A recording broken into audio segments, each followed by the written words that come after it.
We all just entertainers, stupid and contagious. Yeah, we living, yeah, we dangerous. Hey, time change, we live hurt. It ain't broke, gotta learn how to work. We ain't broke, we just had to pay our dues first. My want more than the 2/3, you get it? No compromise, we bound to rise. Got ostracized by people who told us our dreams was far-fetched. We jumped the line, monopolized the enterprise, and turned the beat to a motherfucking Star Trek. Carpool, cause the car pack, bad bitch got contacts. Bada boom, bada bing, coming in hot to where we at? Turfway Park tonight, man. The frozen tundra. We have some celebrity guests on hand tonight because we are winning, folks. We are not losing. As you can see by the Screwball peanut butter whiskey logo up in the top right, we are positive 48.7% ROI, and that is a real number. And this is episode 7 now. Yes, it is. Matthew DeSantis up in the top right, first timer in the lounge. Welcome aboard, Matt. What's up, man? Thanks for having me. Pleasure to be here. Love that I can finally, now that the semester's over, I can, I don't have work on Thursday nights, Friday mornings. So it's nice to be able to join you guys.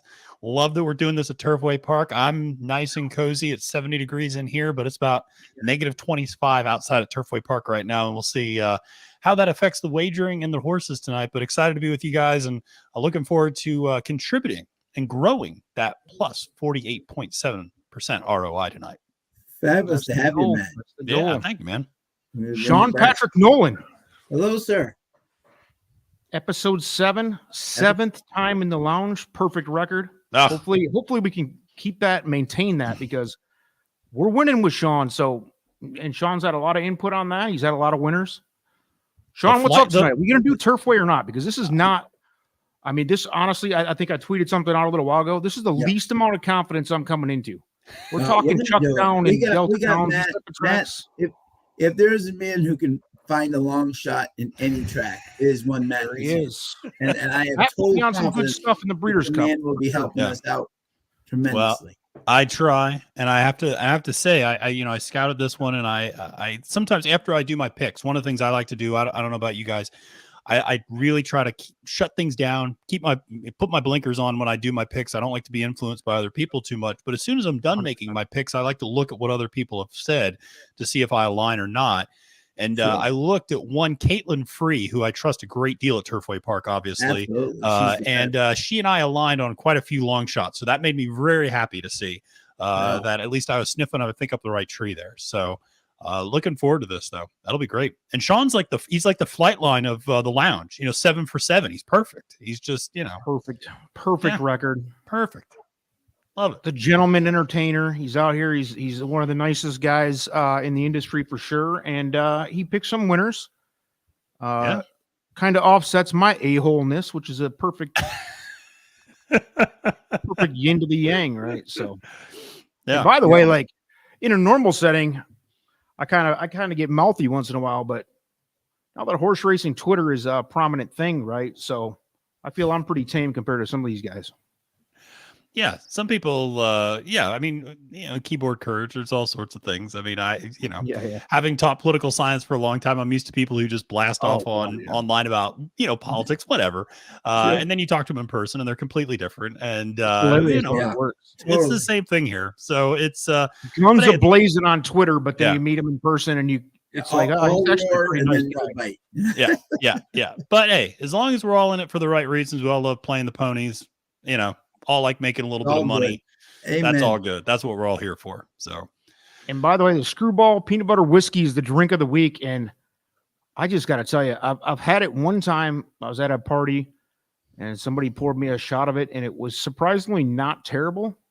That's my endorsement. Okay. But that was like at least a year ago. I will drink one of these. I've had this before too. Yeah.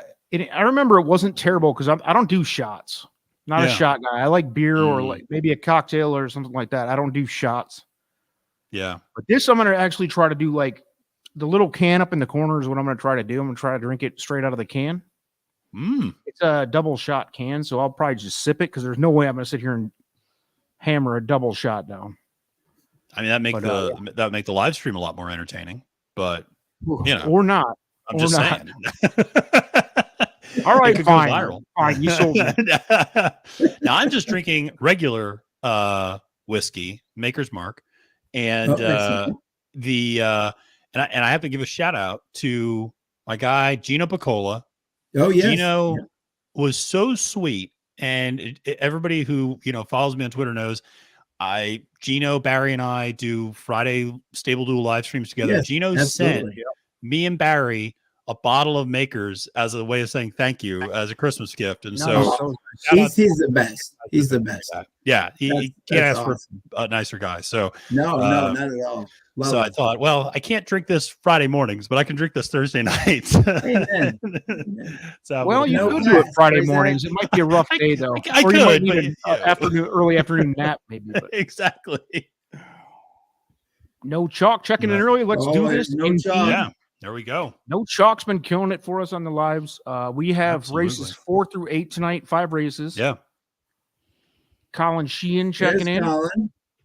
Good luck. He's working tonight. What is he doing? The Bruins game? He's doing Bruins game. Yeah. The Bruins game. Yep. Unfortunate Boston guy like Sean. We got a lot of we got a lot of Boston people though. There's always a lot of Todd, Barry, what's up, man? Good luck tonight if you're betting, Todd. Thanks, Todd. Thrilling picks. Gino is the man. Gino, I've never met him in person. Can't wait to meet him sometime. And he seems like a really good guy. And I know he's a big advocate for the industry here. So, yep. And you will never get a more excitable person who will break into song at any given moment. Gino loves singing. Like if there is a horse that's named after a song or a band, he will have it. Oh, he will start singing, no doubt. And Barry and I just sit back and laugh. In a second. It's good times. Yeah. That's fun. That's fun. I'm a career musician, so I would love to make fun of his singing voice for the most part. It's not bad. It's not terrible. He's actually halfway decent. So I haven't heard him do it. We'll have to do it. Yeah. But Keith, what's up? I know Keith's been rolling with us a lot too, man. Good luck tonight, everybody who's playing. Absolutely. We are going to try to win and keep this thing 7-0. We won't mention the one episode that kind of went sideways. Yeah, I wasn't here for it. We're going to blame Colin in the dead pet alarm has been installed. We're keeping that in check. We'll introduce that at another time when it comes up. But do we want to dive into this? Let's jump in. Fourth race. All right. Well, so I'll throw up the PPs. And by the way, we have a good NFL game going tonight too on the side. If anybody wants to talk about that, we got the number Trevor Lawrence and the Jacksonville Jags going against Zebo, Zach Wilson, and the MILF team, the all MILF team. Number 1 and number 2 picked quarterbacks from a couple of years ago. Yeah. Oh, yeah, that's true. Yeah. And they're both alive in the playoff race, surprisingly. The Jacksonville Jaguars are they're the Lions of the AFC. My team's the Lions, who are heating up at the right time, trying to make a stretch run, and Jacksonville's kind of doing the same. So NFL stuff, throw it in the chat if you're betting that too. Why not? Yeah, absolutely. And as a Philadelphia Eagles fan, I'm a big fan of Jacksonville. Doug Peterson, the coach, all he did was win a Super Bowl for the Eagles. And so, I'm a huge fan of him. He's a great culture guy too. He was the perfect guy to take over after Urban Meyer. That was such a disaster. And the funny part is I'm also a University of Florida guy. So I've dealt with Urban Meyer before in my life. And, Doug Peterson's the perfect palate cleanser down there to turn things around, and good guy, and rooting for that team for sure. So I like the Jags. I always I like those old teal uniforms that they wore back in like the 90s with Mark the Brunell. Tom Coughlin Jacksonville Jaguars. Yeah, exactly. The Fragile Fred Taylor and the boys. Lefty Brunell, and that was great. Anyway, well, you know what else is great? 6 furlong claimers at Turfway Park. That's also great. So isn't that great? We got the 6 furlong, $7,500, non-winners of 3. Claimer. Obviously, everything here is on the synth if you're new to playing Turfway Park. And we got a even money favorite right now, Red Mule, 2-1 on the morning line. Currently even money. Horses, as I made here in my notes, very logical. This was never runs really a bad race. Problem is this horse is 2 for 31 lifetime at winning. 19 for 31, finishing in the money. So this horse is always right around the finish line. He's always right around the winning circle, but doesn't get there as much as you'd maybe like to see from an even money favorite at Turfway. But certainly a very capable horse who just finished second by a neck at the same level last time out at Turfway. So, Matthew, we are just to take a step back real quick before we jump in too deep in this race. Yeah.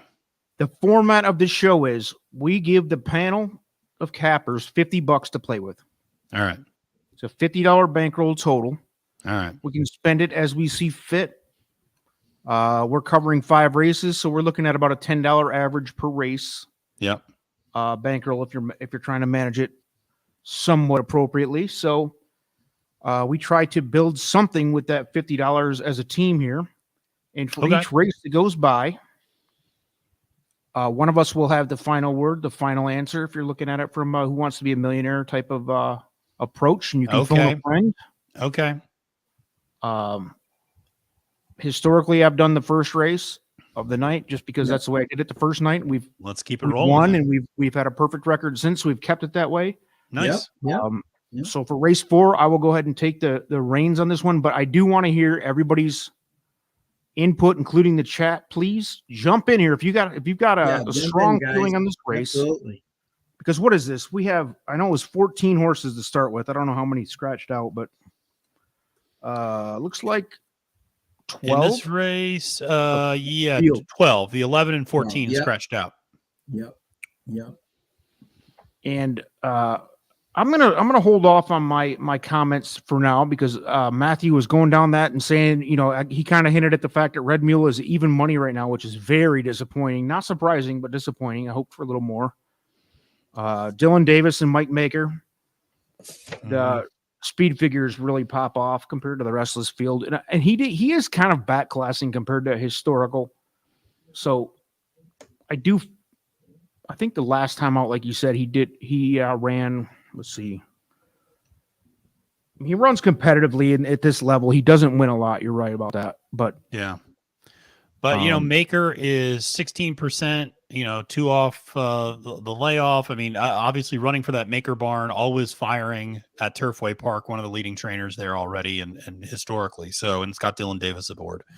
So, I mean, you can certainly do worse with those connections with even money favorite at Turfway.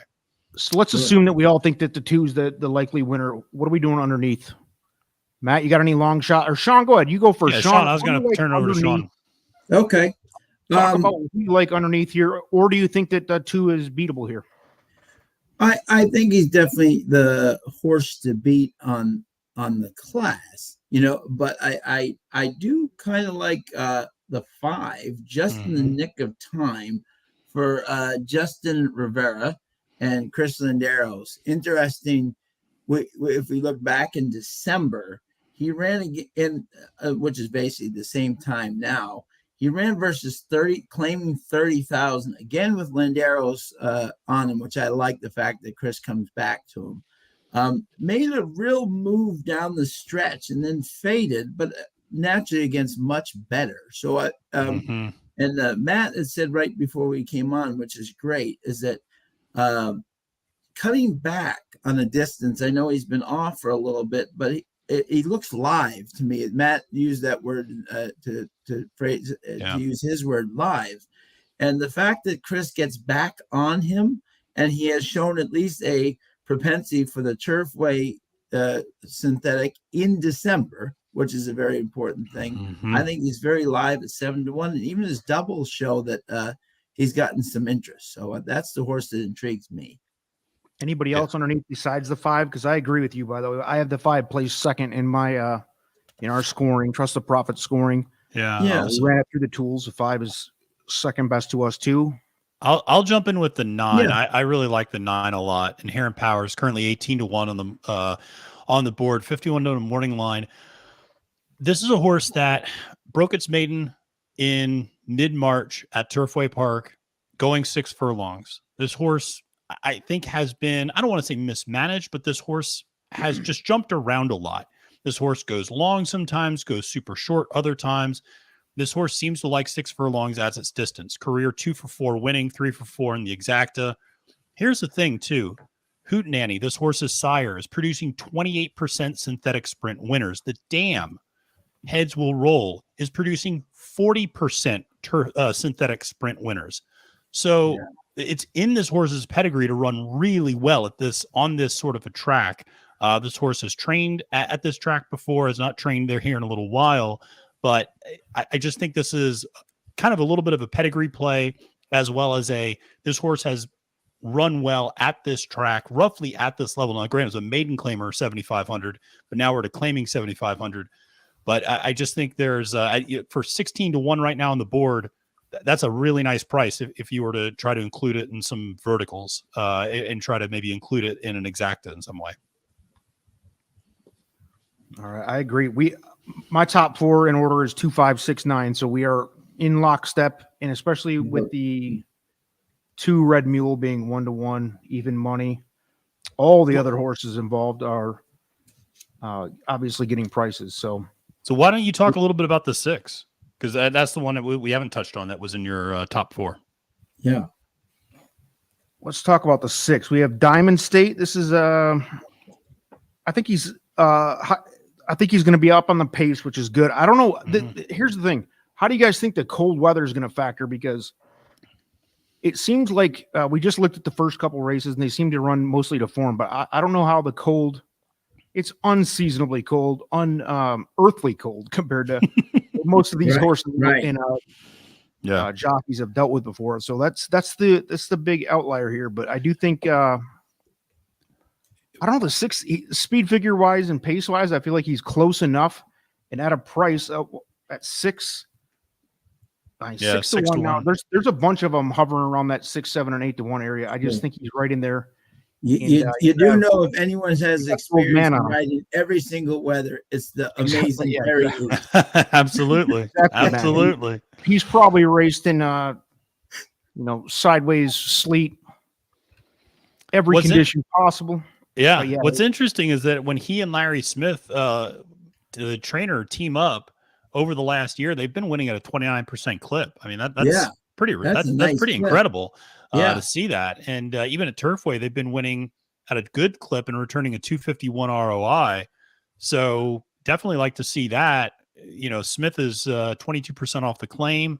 So there's a lot going there. And I know one of the things Barry Spears always says, from his time down at Gulfstream Park, is when it gets cold, that synthetic tends to pack in. Very much so. And it usually favors early speed. It does. And so when it gets colder, you kind of want to be in that lead, and those deep closers it's harder to make up that ground because the leaders aren't getting as fatigued as when it's hot out and you just see all that splash, throw up, and it gets a lot deeper and it can be a lot more detrimental to those early speed horses. So being there forwardly placed is going to be important, I think, in this race.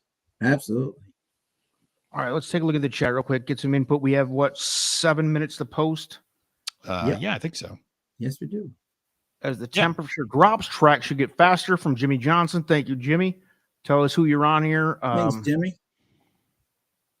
No Chalk likes the 2. Yeah, I think the 2 is the single here, honestly. Like I feel like I might be the lone soldier on that compared to you two, but I mean, you see, because I always mark up my DRF with my first, second, and third choice. You see, I have the 2 as my first choice. I mean, it makes all the sense in the world. Very logical. I think there's money to be made in the exacta if you want to pair it up with some long shots. But definitely think the 2 makes a lot of sense here. And the fact he came so close last time at this same level at Turfway, he can clearly handle this track. Absolutely. Take a look at the 3 underneath. All right. Well, let's take a look at the 3 then. The horsey picks coming in hot with the 3. Nebulosa. Honestly, we have the 3 way outside of the range of betting, but I'm curious to see if anybody else can dig something up on him, because he's currently 35 to 1. 5 to 1, baby. Yeah. It's interesting. I don't know about you guys, but I always get very skeptical when I see state restricted races in a horse's past performances, and then they're running against open company. And so I'm just like, like, how's that going to work out? I mean, granted, he's been running in allowance races. So, I mean, technically a higher level. And this is kind of, I guess, technically a class drop. But a lot of times those state restricted class drops, it's not always the same. I don't know how much this horse likes the 6 furlongs. Never won at this distance. Has definitely run against better at times, but I don't know. It's a big price. I mean, if you're building out a kind of a deeper vertical exotic like a trifecta or sure, I throw the 3 in. I think why not try to get a price? But I have a hard time thinking how this horse is going to win this particular race. But should be forwardly placed as well. So maybe if the track carries him, then maybe. I'm always skeptical of those those state bred allowances in the smaller tracks because you often see like $10,000 claiming open horses coming into those allowance races and running well. So it's not like this the deepest, biggest group of So sometimes you have to read a little bit more into the lines of what he was running against versus, absolutely in that type of form for sure. Absolutely. Jimmy coming in with the 9 is the only winner at Turfway. No chalk says Oot's bones are probably hurting. Come on, easy on the old guy here. Poor guy. What is he? 62? Hey, Marla, what's going on? Marla's in the house. Trusty in the house. I'm sure it's just a matter of time before Trusty spreads his knowledge. Trusty's in the house. And Trusty, if I know anything about Trusty, he's definitely hitting the bottle tonight to stay warm. So absolutely. Indy says, welcome in, Indy. Thanks for joining us again. Hey, 275 exacta box. All right. So let's take a look at that 7. So we haven't talked about that 7 at all. Yeah, exactly. Ready Pursuit, 18-1 right now on the board. Blinkers getting taken off. Interesting. I mean, it has some decent. I have the 7 ranked about 8th for what that's worth. I mean, it had some races at a higher level at Turfway back in January, February, March. Yeah. Didn't really show a lot in those races, but again, those were optional claimer 50s, much higher level. But has been kind of systematically getting dropped in class the last few times out, not really showing much. Now it does get the distance cut back, and did win at 6 furlongs on a sloppy sealed track at Belterra Park the last time it ran 6 furlongs. So maybe something there. But yeah, I don't know. That is not one that jumped out at me. But never know, because this is a horse that really hasn't shown much speed, and you're taking the blinkers off. We've just been talking about with it being cold, that might favor those forwardly placed horses a bit more. Yeah. Hey, Benjamin. Benjamin, what's up, man? Hey, so we have about 2 minutes to post. Here's what I'm gonna do for you. I'm gonna post my actual bet here. All right. This is for the team. Love. I came up with a $12 bet. Perfect. Okay. Are we ready? Yeah. Let's do it. All right. $1 exact key box. The 2, who's the heavy favorite. Yeah. Key box now, so he can run second. And then I put a bunch of horses at prices behind him. We have the I love it. 1, 5, 6, 9, great. 10, and 13. And we hope that one of the prices gets involved in this exacta. Yeah. That is a $12 bet overall in case you're playing along at home. I love it. And thanks so much, everybody. We got a good turnout going on so far. It's early. Yeah. We are going to we do. absolutely and Turfway runs on time. Yeah, I'm not used to this. What are you Very uncomfortable. We're used to Chuck now. Yeah. What is this on time nonsense? Yeah, they're still looking for the paddock at Chucktown, Yeah. We're just now calling the riders. Yeah. All right. So Cindy, what's up? We're gonna talk about this. Cindy. We got 4 races after this one, guys. Thanks everybody so much for joining. Yeah. Dennis Trusty saying he's not on the bottle. He's saving up for when it gets really cold. Oh, well, that is going to be tomorrow. So I understand what Trusty's doing. I get it. I hear you. Because even here in Northern Virginia, Merry Christmas. Oh yeah, Merry Christmas. Happy holidays. Yeah. We didn't mention that yet. It is 3 days out on Christmas. Santa's coming in a couple nights. Everybody's having the time of their lives. Absolutely. All I want for Christmas is to not have Turfway Park eat us alive tonight. How's that? That's right. I think we're going to get off to a good start here. I like it. I mean, we are. I'm gambling. Obviously, the 2 is not much of a gamble. That's why I'm hoping for that key box to come into play where he runs second and gets upset by one of these prices, and we'll set the mood up for the night. Yeah, absolutely. So Red Mule, just to keep everybody updated, is currently 4-5 on the board. Just in the tough. nick of It's time. Field, man. Yeah, just in the nick of time is at 6-1. The 9, who we talked about, is at 17-1. The 7, who some people talked about, are at 19-1. The 6, Diamond State's at 7-1, and the 3 is who somebody mentioned in the chat is at 37-1. So there are definitely some prices there, but for a big field, Red Mule is getting a ton of action. Yes, absolutely. And by the way, guys, drop your bets into the chat so we can scroll back through after this race is done and give credit where it's due. Oh, Roberto is going with the 10. Are they off? I'm so far behind. Yeah. Sean's got he's got a TVG account that is different than mine. Yeah. Call the race out if you got it. Okay. And they're off it. And it's Nebulosa going for the lead. Oh, there you with go. The 1 in 10. Ding dong, you're right up on the back there. And in third, we got is it the 5? Is it the 5, the gray? Just in the nick of time, sitting patiently right off them. They're going a quick 22-1, and it's Nebulosa, who someone in the chat room had mentioned, on the lead, just in the nick of time, sitting right outside. In 10, right on the inside. That is at the 9 on the outside. Inherit the Powers, and they're coming around the stretch, and the 3 continues to hold, but the 5, just in the nick of time, takes the lead. Down the stretch they come. It's a huge wall. Who do you like here? And that's the 10, DeSoto's War, coming up. The 2, coming right behind them, coming to the line. It's the 10 in front. The 7 just gets up ready pursuit, and the 2, third. Oh, did he get third? Yeah. Yeah, the 2 got third.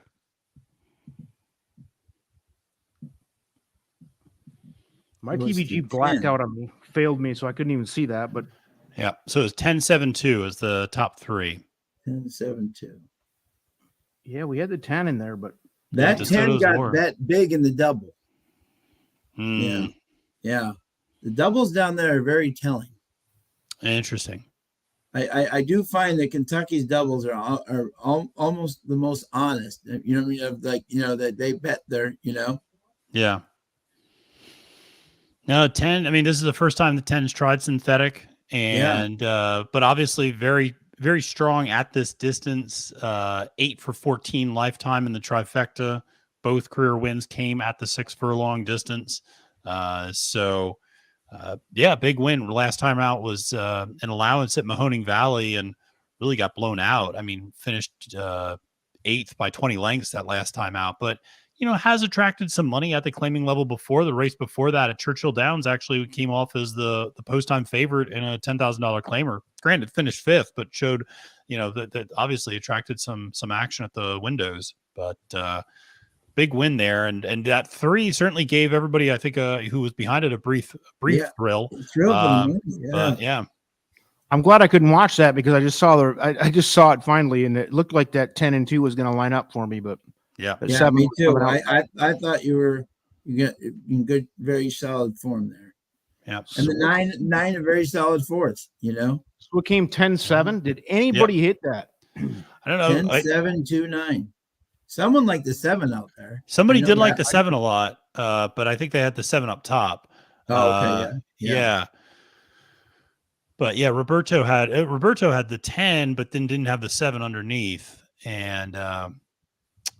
Matt's drinking whiskey, Marla. Yes. I'm having a beer. I'm waiting for that peanut butter whiskey. I'm going to do it here at drinking some Makers. I'm actually having a nice smooth beer. Kind of hoping to not have to taste that whiskey because I am not a whiskey person, which is part of the fun, I suppose, about the drink of the week. Yeah. So let's see. John McKee still getting it done.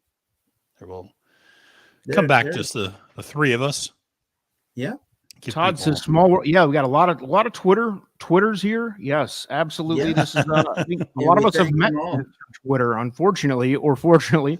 We've made some friends and we've seen some cartoon characters and drama queens along the way, but it's fun. It's worth it. Absolutely. That's And I awesome. just If you can battle through the fog, you can find some good ones. And I met Sean for the first time at Pennsylvania Derby Day at Yeah. Parks. That was Yeah. awesome. Fantastic. And I met a bunch of people, mainly because I think I was wearing this cap and I was also walking around with Sarah Bodway. That's a good way to get noticed. But Sarah, because everybody knows Sarah. And so, Sure. when I was at the Breeders' Cup, I was, people were, failed to menace, sort of a thing. And That's so, awesome. Yeah. it was really fun. And it's always good times to meet people who, you've interacted with for years, and then you just Sure. finally meet them as a person. It's always It's fun. the best. Yeah. So it is. It Yeah, really me and is. Matt just met a month ago, as a matter of fact, for the 1st Mhm. time after talking That's to each other for awesome. a Yeah, long I time. saw that. That's fantastic. Yep. El Hombre lives like 20 minutes from my parents. So, Oh, okay. Perfect. So- There we Completely go. randomly. yeah, no, it was funny. Jimmy was on a similar box to what I had. We were both Yeah. airballed on that 7. Yeah. Let's see. But yeah, Indy was Yeah. right. Indy had that. He was the one who liked that 7. And that horse definitely had some run. Yeah. I'm behind on chat. I fell way behind on chat last week. I'm going to work on it. Jimmy Johnson, Great Lakes Christmas Sale. I think we mentioned this last week. I am upset because I couldn't find the Bell's Christmas Sale this year. So Ooh. upset. Brokenhearted. That's the best Christmas ale I've ever had. I actually got a couple of buddies trying to round it up. That's a Michigan brewery. I'm in the South. You're not going to find a lot of that, but you can once in a while. So what are we going to do? So I bailed. I'm going to update that bankroll. We are now at $38 for the night. All right. Who wants to take race 5? It's Between early. the Anybody It's feel early. good about race 5? Whoever's got the strongest feeling. We're going into this $12 behind with my failure, and now we're going to go. It's my failure. Now we got time. We got a few races. We're going to make Yeah. up for it. Exactly. Yeah. Yep.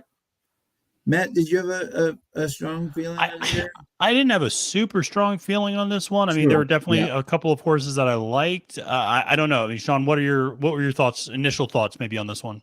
Yeah, well, the first I don't even know who DJ Halder is. Unfortunately, there's some jockeys that I like Yeah. their horses, but I don't really know Yeah. the jockeys, and that's a little bit of a hard like Aragon and Halder. I'm not really familiar with, so I don't really know their background or whatever. Mhm. Obviously, Dylan's back with Michael Maker, and that combination you always have to watch out for.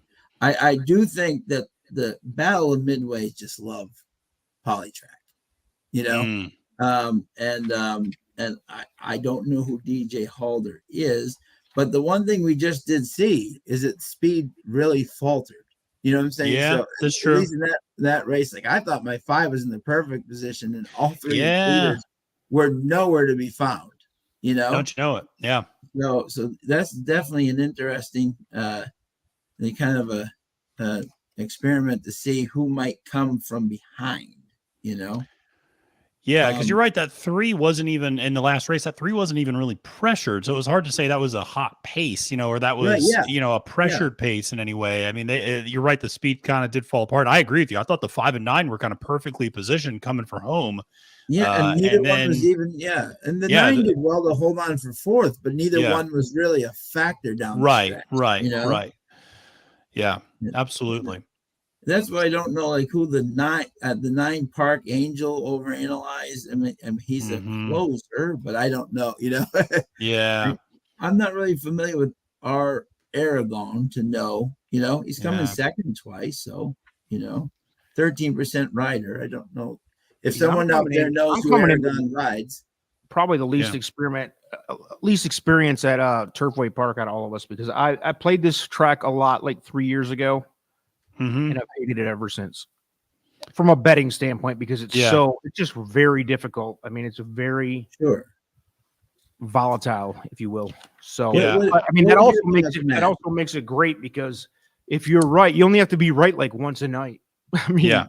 and to pay off your other 9 races. I think, I think so. I had the 10 sitting pretty up top for Delacour.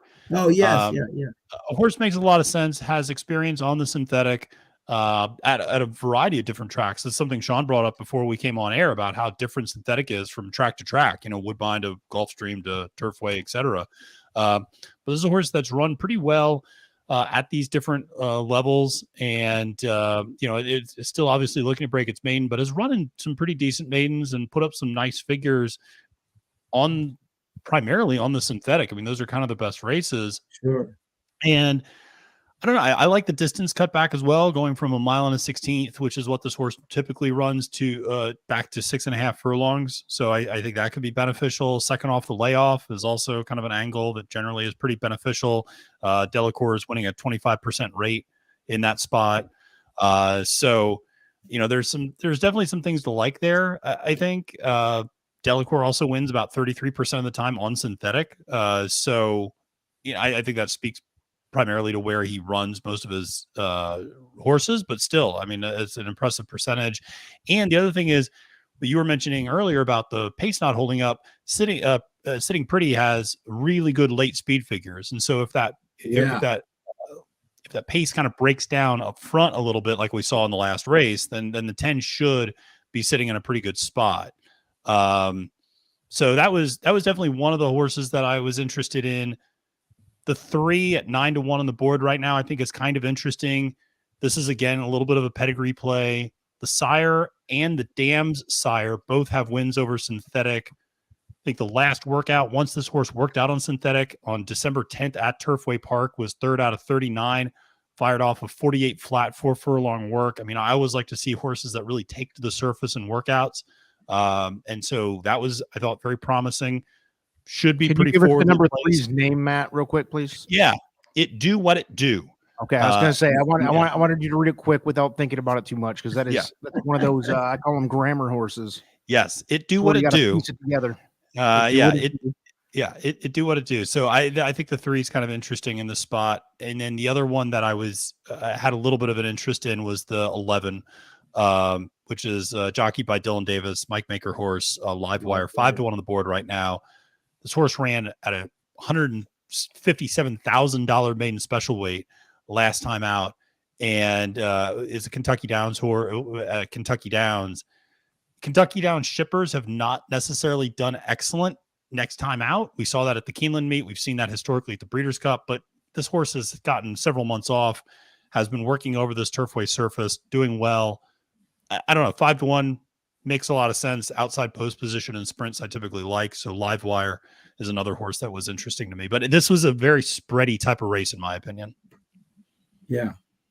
I really like your 10, the Sitting Pretty. Yeah. He was my second choice. Yeah. Yeah. My second choice as well. Yeah. El Hombre, who did you have as your top? I have the 9. I have it as 9, 10, 12, only because I'll kind of pull back on that 12 being my third choice, just because that was a pace advantage type situation, and we haven't seen that tonight so far. So I think the 12's got the capability of being the hottest on pace, but 9, 10 seem like the top 2. What's the 2 going at right now for? Right now, the 2 is at 11-1. Yeah, 11-1. I think there's a lot of people out there asking who David Halder is. Right, yeah. And Trusty's got an answer. Halder is Belterra Mahoning Valley B-tier jockey. So far at Turfway has been close, but not winning a lot. Okay, thanks, Dennis. It's good info. Yeah. And he's 2 for 2 in the money with the trainer. So obviously he's had some success with this trainer. Mets and Steelers fan. That is amazing. It's a hell of a combination. Wow. Yeah, we're working into a corner with this Mets and Steelers fan. We're gonna have to talk about this later. That's an amazing handle. Because by the way, the Mets have the former Detroit Tigers circa 2006 lineup in their pitching rotation. So yeah, exactly. I'll be rooting for them this coming season here. But the Steelers, not a fan. But I'm a little. I see some people talking about the one, Little Sister Sue for Eric Reed. Yeah, and in the conversation for me. In the conversation. Okay, so and closing speed. Yeah, at least. Highest speed figure out last time out. Mm-hmm. Well, out of Munnings, the Munnings horses love the synthetic. I know they do at Woodbine. I don't, but the Munnings, that Spatestown Munnings line loves synthetic. Yeah. So they will. Yeah. They should take to it kindly. Yeah, absolutely. And Jimmy Johnson's likes the 10-2-3. Okay. And Met Steelers fan, I was too enthralled with your name to recognize it, but you actually said the exacta 9-10 over the 3-9-10-11-12, which is not far off what I have. It's very close to what I have actually. Yeah. With the 9-10 on top. No Chalk likes the 9-10-2. Yes. I have 9-10-12-2, so we're in lockstep. A lot of people are kind of on the same horses here, it seems like. Yeah. If this 10 stays at 4-1, that range. Yeah, we might have to jam that, right? That's a heck of a win place bet. Or a win, you know what I'm saying? Like Yeah. The way that horse is. Now here's where we get a little silly on the superstition is would we go with back-to-back 10 horses winning a race at Turfway? Because the 10 just won the fourth race. Now we're looking at the 10. And that would be, I'm sure somebody, if the 10 is Formula, I hope you're on. Formula, I hope you were on listening to this. There's your alarm. Interesting. It's going to be a staple. Cindy's all over the 8. For something that shouldn't be bet on, which is a feeling or a dead pet name or a relative's name or a loved one's name, or because it's like what Matt just said, the 10-10. The 10-10. You will get the dead pet alarm. 10 wins. Yeah. Brought to you by Colin Sheehan and the Banjo Bear from a couple weeks ago. Love it. Look at Cindy with the 8. She's all over the 8. What are you guys doing on the 8? 2 words. Ooh. We do love the 8 in comparison to the morning line odds. We do have that. That's a play that we showed value on. Not to win, but to be involved maybe. Yeah, interesting. I mean, coming off a really long layoff and last ran at Tampa. Right. The trainer's only winning at a 9% clip off that long of a layoff, or layoffs of roughly that length. Is also kind of stepping up in class. Ran at a maiden special weight 32, is now at a maiden special weight 70. I don't know. That Tampa form is so tough to get your head around sometimes. At least I think. Tampa can be a bizarre track occasionally. With some, I'll just say, interesting rides that are given to horses there. I once watched a race where there were 5 horses and they in the race, and they legitimately went 5 wide the entire way around the track. And even Jason Beam calling the race goes, "This is an interesting formation." And it was just like, what in the bloody hell are the 5 of you doing out there? Like, at no point did anybody think like, maybe I should take back and try to save some ground. Like, nope, we're going to go 5 wide the whole freaking way around the track, like a bunch of numbnuts. Quarter racing. Yeah, just incredible stuff. It was a route race. It wasn't like a, it wasn't a sprint. It was a mile 70 race or something like that. Nuts. Formula checking in. He's saying Turfway Park finally a challenge. Yeah, this is why we don't play Turfway Park. I don't want a challenge. I want to make money, babe. Yeah. All right. How's that for you? I agree on that. We make money 6 out of 6 times so far. Now I come to this thing, and we're struggling. It's a tough gig. Somebody's going to make some money though. Who's in charge of this race? I'll take it. I'm putting together. I have a $10. Gentlemen, Matthew DeSantis is going to work on race 5. I love it. I got about. What do I got?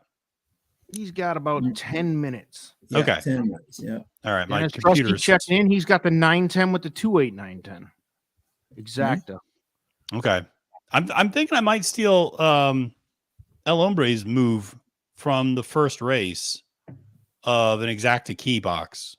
Okay. which is a popular race, which is a popular bet that I like to use a lot as well.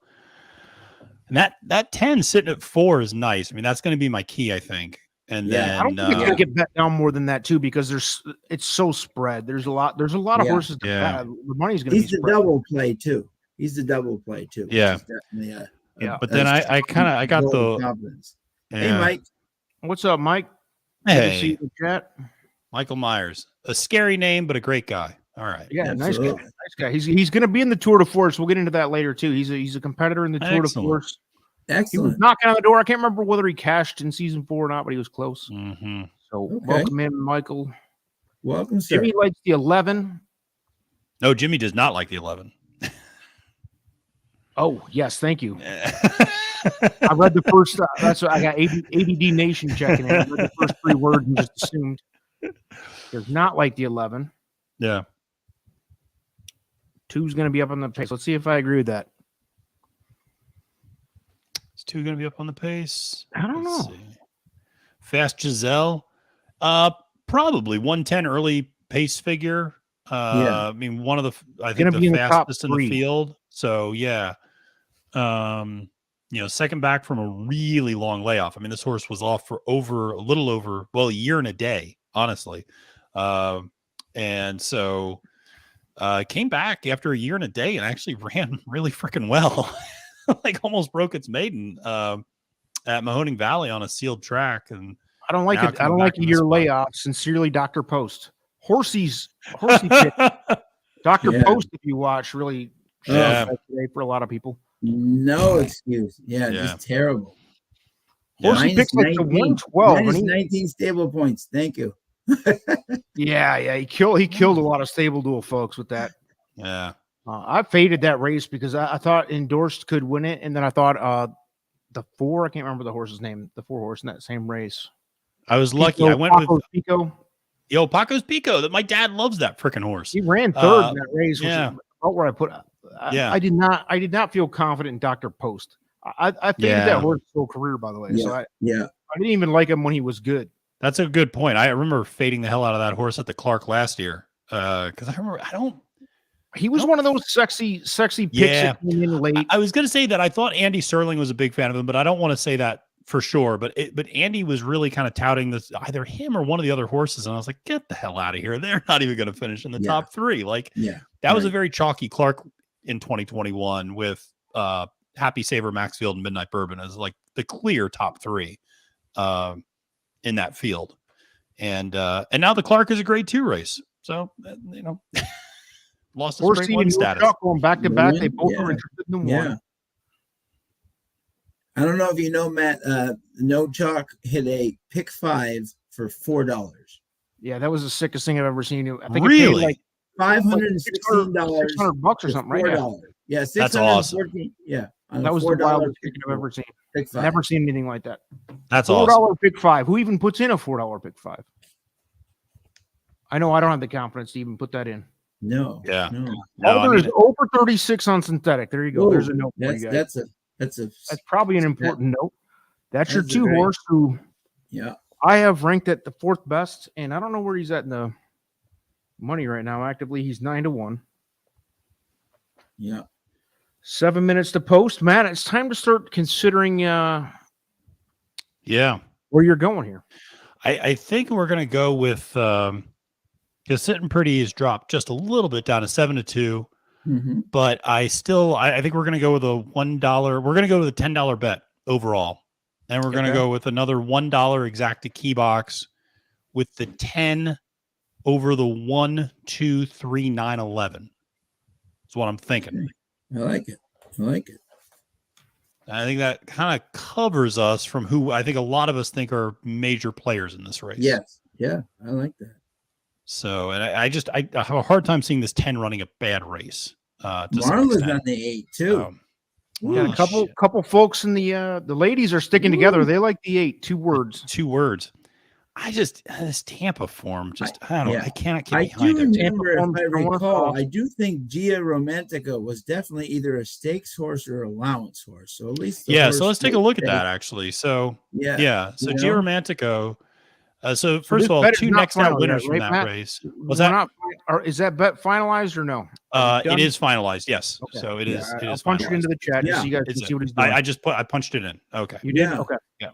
So, so it is finalized. And it is a bet in real life as well. So it's not Where's just the a bet? Did you fictional put it bet. in chat? Did I miss it? Yeah, I just put it in the chat. It's down at the bottom. Catch up with the chat, Come man. on. It's not in there. It's not in there. So yes, it is. It's right underneath Dennis saying that he's scared of the 8. Marlo, best of luck with the 8. It's but yeah, so that race, that maiden that the 2 words came out of, Geo Romantica, was in the Queen Elizabeth III Cup and actually won that race on the turf. And then finished second in the Pebbles and won a listed stakes race, a state restricted stakes race. So switched surfaces and really showed a lot of success there. So a really strong race. Spiked won the next time out and has finished a pretty close second in 2 different allowance races up in New York. La Casa de Oro won next time out and hasn't won since, but was at least grade 3 placed, finished last in that race, but did make it up there to Miss Preakness, actually. Oh, I was there that day, actually. I remember that. And has run pretty well in some restricted allowance races the last couple times out for a trainer that I really like here in the Mid-Atlantic, Brittany Russell. Oh, I love Brittany. Yeah, she's the best. She's awesome. Yeah. So I see why. I mean, that's a live race for sure. Yeah. That 8's coming out of. It's just the super long. If this was a month later, that'd be one thing, but it's 9 months later, and it's 40 degrees outside. So I don't know.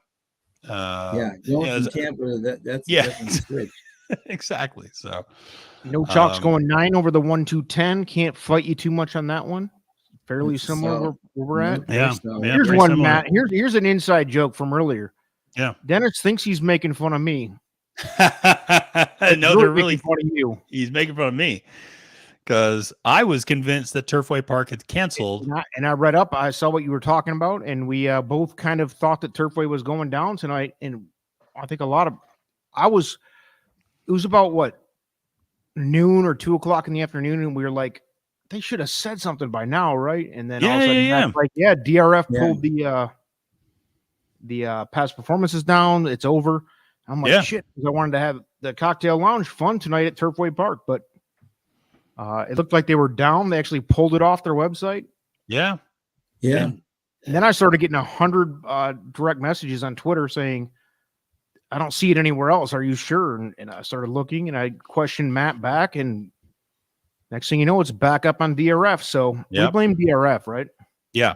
Love DRF. I took a picture of my screen. I mean, that's how I learned, because I was capping this card. Screenshot. That's why I believed it. And then so I just took a picture of the screen, and I was like, hey, this is what I'm seeing right now. It said everything's canceled. So it was, that was bizarre. And then he went on Turfway's website, and it said, well, tomorrow's canceled, but nothing about today. And so it's like, all right. And then you started hearing rumbles, and Darren Zocali said they were still running. And then I messaged Caitlin Free, and she said they were still running. So just an error with, I guess, ExpressBet and DRF. Frozen Tundra. Yeah. And in reality, we made a couple phone calls here in the cocktail lounge and said, listen, you guys you can't go down tonight. We got millions of people worldwide depending on the cocktail lounge to be here tonight. Yep. Even people don't fall asleep. Henry Wayne, welcome aboard, Henry Wayne. Hey, I don't Henry. recognize your name, and thanks for joining. Don't fall asleep in the 5. First timer can surprise everybody today. Arnold can get them ready. Thoughts on the 5? Yeah, a quality road. I mean, so certainly and it has gotten bet down. It's taken a lot of action. Morning line 15-1, currently 5-1. So definitely get some action and very regular works as well, which is what you like to see out of first timers. Yeah, Rusty takes his time with his horses, but he can get them ready for sure. A lot of works. And gets De La Cruz up on the mount. Yeah. A lot of reason the 5 back to back if you want to maybe place a show bet. Let me find Matt's bet again. This is the official bet for the cocktail lounge, which is Always a winner. Look at that pink line near the bottom of your screen. Only winners in the lounge, Matt. We'll No see. pressure. We got to get Now it the done. 10's getting bet. Now Oh, is the 10 taking the money now? He's 3-1, which I think is actually still a very good price. I thought he'd Yeah, be I like think so 2 to too. 1. Yeah, I can live with 3-1. For show. Very generous. Yeah, there's the bet. There it is. Okay, so we have the All 10. 1, 2, 3, 9. Key box now. Keep in mind, this is not a key. This is Yeah. a key box. 10 with Yeah, the 1, yeah. 2, 3, 9, 11. Got a lot of prices involved. Mm-hmm. Look at, dude, I'm serious. I grew up in Michigan, spent a lot of cold winters in Michigan. And just looking at that Turfway Park screen right now with that black sky in the background, Mm-hmm. it looks gnarly cold. And I am thanking my lucky stars that I do not live up there anymore because that looks miserable. And this is Kentucky we're talking about. This is not this is not Michigan. We're lucky. We're getting really high winds up here in Boston, but it's rain. So we're all in all, we've been pretty lucky. Yeah, we're getting I'm in Northern Virginia and we're getting the front coming through tomorrow. So this is great. Tomorrow at like 8 a.m. it's going to be 48 degrees, and then by 8 p.m. it's going to be 7. And so it's just it's wild. It's wild. It's going to be and they're off. They're off. Yeah. They're off. Who's taking Here it? we go.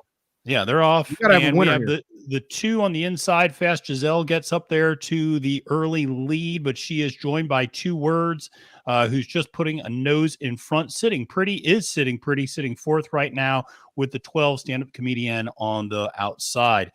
So those are the top 3. It's a pretty strung out field, but fast 2 words and Fast Giselle up front, sitting pretty and stand-up comedian still second, then a bit of a break, and then a large cluster to the next group. 22-3 for the opening quarter, and they go into the turn. The 2 still sitting right there, not really being asked. Both Fast Giselle and 2 words kind of neck and neck, sitting pretty now, angling to the outside. The 12 stand-up comedian falls back a little bit. The 6 is starting to make a little bit of a run on the far outside, but here comes the 10 up front around the turn and coming for home. And so the 2, though, is very stubborn and not going away. So the 2 is sticking there. The 10 and the 2 are both up there, but it is the 2 right now that looks like they have it put away. And unfortunately, that also means our key box is put away because the 10 starts to fade. The 2 is hustling and does get the win. So Fast Giselle. Fast Giselle. Yep. We had it as our 4th choice. That was my first pick, but I didn't know who DJ Halder was. DJ Alder now 1 for 37. Yeah. Going back to So 10 faded out then. I apologize. My TBG sucks right now. Yeah. So all good. I had him a couple of bucks across to win because, as I said earlier, the Battle of Midways love synthetic. Yeah. Yeah, that's true. They really run well on synthetic. So who came second? It came 2. It was a head bob between the 5 and the 1. It looks like the 5 probably got it, but it was just mentioned in the 5. 2, 5, 1, 10. De La Cruz. 2, 5, 1, 10. So Rusty getting them ready. Well, yeah, there was a couple guys mentioned in the 5 there. Yeah. Congrats, guys! If you had a piece of Henry, that, nice job. Yeah, nice work. Someone else had the 5 too. Yeah, whoever had it. Well done. Ran a big race first time. Bada boom, bada bing. Yeah, we are down, folks. We got some work to do now, guys. We do. That's the fun of the game.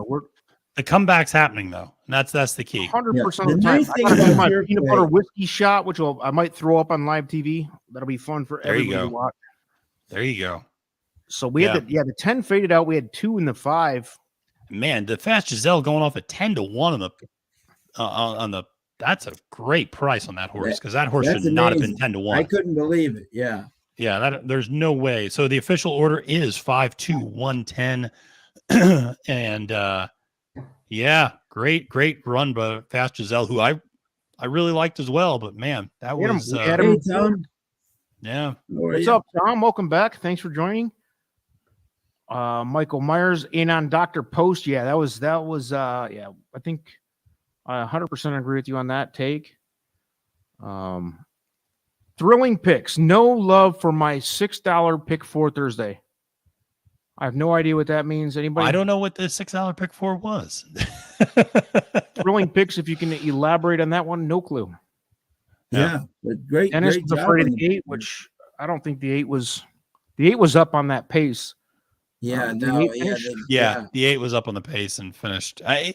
Which is what you would expect from a long layoff, right? They get Yeah, eager, they want to yeah. run, and then they're going to fade because their endurance isn't there. And so, yeah, I mean, the fact that Fast Giselle was able to stay with that contested pace and just pull away was really impressive. Very Did impressive. Colin get home there? Colin had 4, but they didn't. Yeah. Did he get home with that? What was it? Who was second? No, it was 2. Oh, The 2, yeah. 5. Yeah. 2-5. 2-5. Yeah. I can say I put $2 across on my 2. Oh, nice. Yeah, I did. I mean, just because that was my number 1 pick because I love the Yeah. battle midways. But a jockey's over 36 in the synthetic. I'm not going to go crazy. Right. That was just, Right. and the public was cold on him too. So that's not often not a best angle, but Yep. So all right, we're gonna get it back in this race here. yeah, it looks like El Hombre is frozen. So Sean, it might just be you and me for a little bit as we there. Now El Hombre's dropped. Oh, now he's back. El Hombre, can you hear us? You think he's back? He's thinking. We can at least see him. All right. Well, it's just you and me for right now. Yeah, and that's okay. Bud. I'm gonna add him to this stream. You guys hear me? Are we good? Yeah. Yeah, I can hear you. I can't hear you. So, all right. Little functionality issue here, but all right. I'll remove you and then I'm gonna sign out and be right back. All right. Sounds good. There you go. So, the 6th race is a mile claiming 12.5. Yeah. 1 mile. Yeah, you're right. Claiming 12.5 and some interesting horses here. This is your race to bet. Because El Hombre and I took the first 2. So sure. What are your thoughts? Where are you going with this one? I was big on the 3 on a spree. Okay. On a spree, 7-2. Okay. Yeah, I love the Spatestown money angle on synthetic. I know he's never run on it per se, but I just love that. Declan jumps aboard for and Juan Cano has had very good success early here in the meet, and Declan. I just love that pedigree.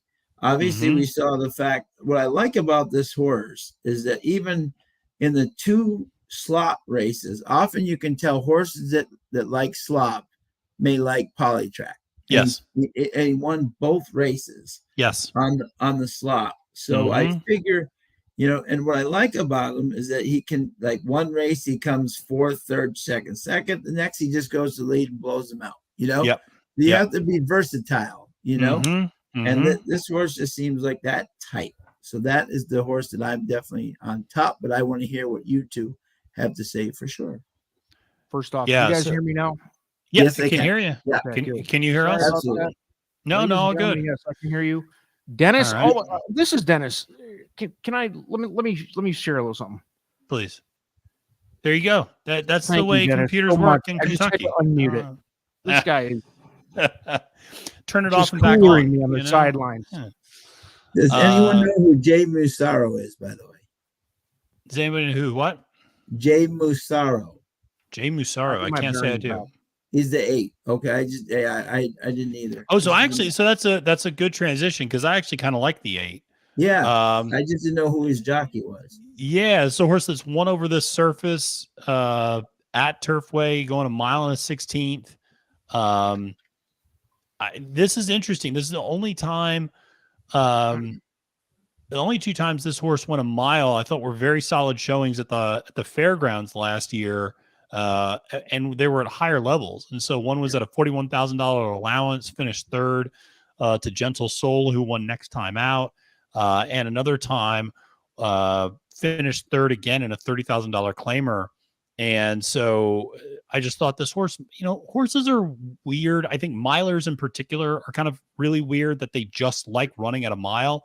And so I don't know. The 8 was interesting to me at a little bit of a price. And so not much of a price, 7-2 on the morning line. But I can't say that I know the jockey that well, but seems to have run well the last 2 times out at Turfway, finished won claiming 8,000 and then finished third by only a length in that claiming 12, which is the level it's running at today, and attracted money, actually went off as the post-time favorite the last 4 times out. So this horse clearly has been attracting some money. And by the way, we should say has won 3 of those 4 races. So it's been on a little bit of a roll as of late. But that was a horse that I thought was interesting to me. I actually had the 8 as my number 1 pick with a bullet too. With a bullet. As a, I think he was second choice morning line, but he's getting if it continues trending in this direction, he's 6-1 right now. Okay. Yeah, very generous price. May need to. I have 817 as my top 3. 817, 2, 3. I actually had him the day that Hector Diaz won on him for fun at the Meadowlands. Oh, okay. Yeah. A lot of people, I don't know, did you guys know that Hector Diaz Jr. is Irad and Jose's little cousin? I did not know that, actually. Yeah. No. Yeah. That's So. I'll give out a little bit of and actually it's funny because he just won last time out. Halder is riding this horse, the 5 Honky Tonk Hero at 20-1 in the morning line. Okay. This is an interesting horse that's 4 for 6 lifetime in the trifecta at Turfway. Is 5 for 7 lifetime at this distance. This horse is much better on synthetic. Broke its maiden at Turfway Park at this distance. I think you can also explain the last couple of times out. One of them's a muddy track. The other time's kind of a slow pace. Especially if you go back and look, they were running 25 and 50 basically in this allowance race. And that was on the dirt too, which is not this horse's best, preferred distance. So I don't know. This horse, it seemed interesting to me at a big price. I don't think I'd like this horse up top, but if you're looking for some value underneath, a Ghost Sapper, who actually, sold for $150,000. So had some potential at one point, or people kind of had some expectations behind this horse. Sure. His animals love, being a Woodbine guy, his animals love synthetic. Oh, interesting. So, okay. Yeah. They very much love synthetic. So he's always and he was interestingly bred by Pin Oak Stud, who is, and she had a lot of horses up at Woodbine with Malcolm Pierce and those guys up there. So clearly this was, this was with that breeding in mind. So definitely a player here. Yeah, and has run against some decent horses. Like you look back at their, ran against a horse like Scarabia, who's a nice horse. Back in those maiden races. So, you see a lot of italics when you look through those horses' running lines. It's run against a lot of horses who come back to win next time out. Like I said, 20-1 just feels like a big price. Sure. On the morning line. And that's where you can get these prices in the middle of the card, Yeah. That's where those pick 5s, if you're patient, pay. Absolutely. I can't get much past the 8, 1, and 7, to be honest with you. For what it's worth, I know it's not my race to make the final call, but those are the 3. I feel like those are the 3. So why don't you talk a little bit about the 1? Just because we've not touched on that one at all. Yeah. The best speed figures for sure on the last 3, average of the last 3 races. And last time out, fastest speed figure out of the whole group. So overall, speed figures are definitely there. Jockey trainer combo, not up near the best. Although Sanjour seems like he's been doing better in the last, few weeks anyway. Like he's been hot. It feels like, and that could just be when I bet him at the right time. But I think the 1's definitely live here. Not to win. I think I again, I like the 8. The 8 is the 8's just the most consistent, I feel like, out of this group. And the 7 obviously is taking all the money right now, right? Is it still happening? Yeah, Shady McGee taking a lot of money. Yeah, So. Shady McGee. I like Shady McGee. Shady McGee is going to be in the top 3, but at 3-2, I don't know. I mean, you definitely have to put Shady McGee underneath at least, if not on top. Yeah, 59 in one workout. That's I mean, yeah, the horses. Yeah, also Shady McGee's never missed the exacta at this distance. So Hombre, to your crazy point, to leave him out. Yeah, you'd be crazy to leave him out of any sort of an exacta combination. Sure. The synthetic is interesting. This horse doesn't seem to necessarily love synthetic. I mean, down at Gulfstream, now granted, those were races that were taken off the turf and were run on the Tapeta down there. Sure. Finished a very distant 7th and then a pretty distant 4th as well. First time out in America was at Turfway. You can sometimes draw a line through that. First time in North America is always a, kind of a crapshoot a little bit. And that was at a stakes race as well, at the Rushaway. But even going back and looking, I mean, granted, this horse did break its maiden on synthetic.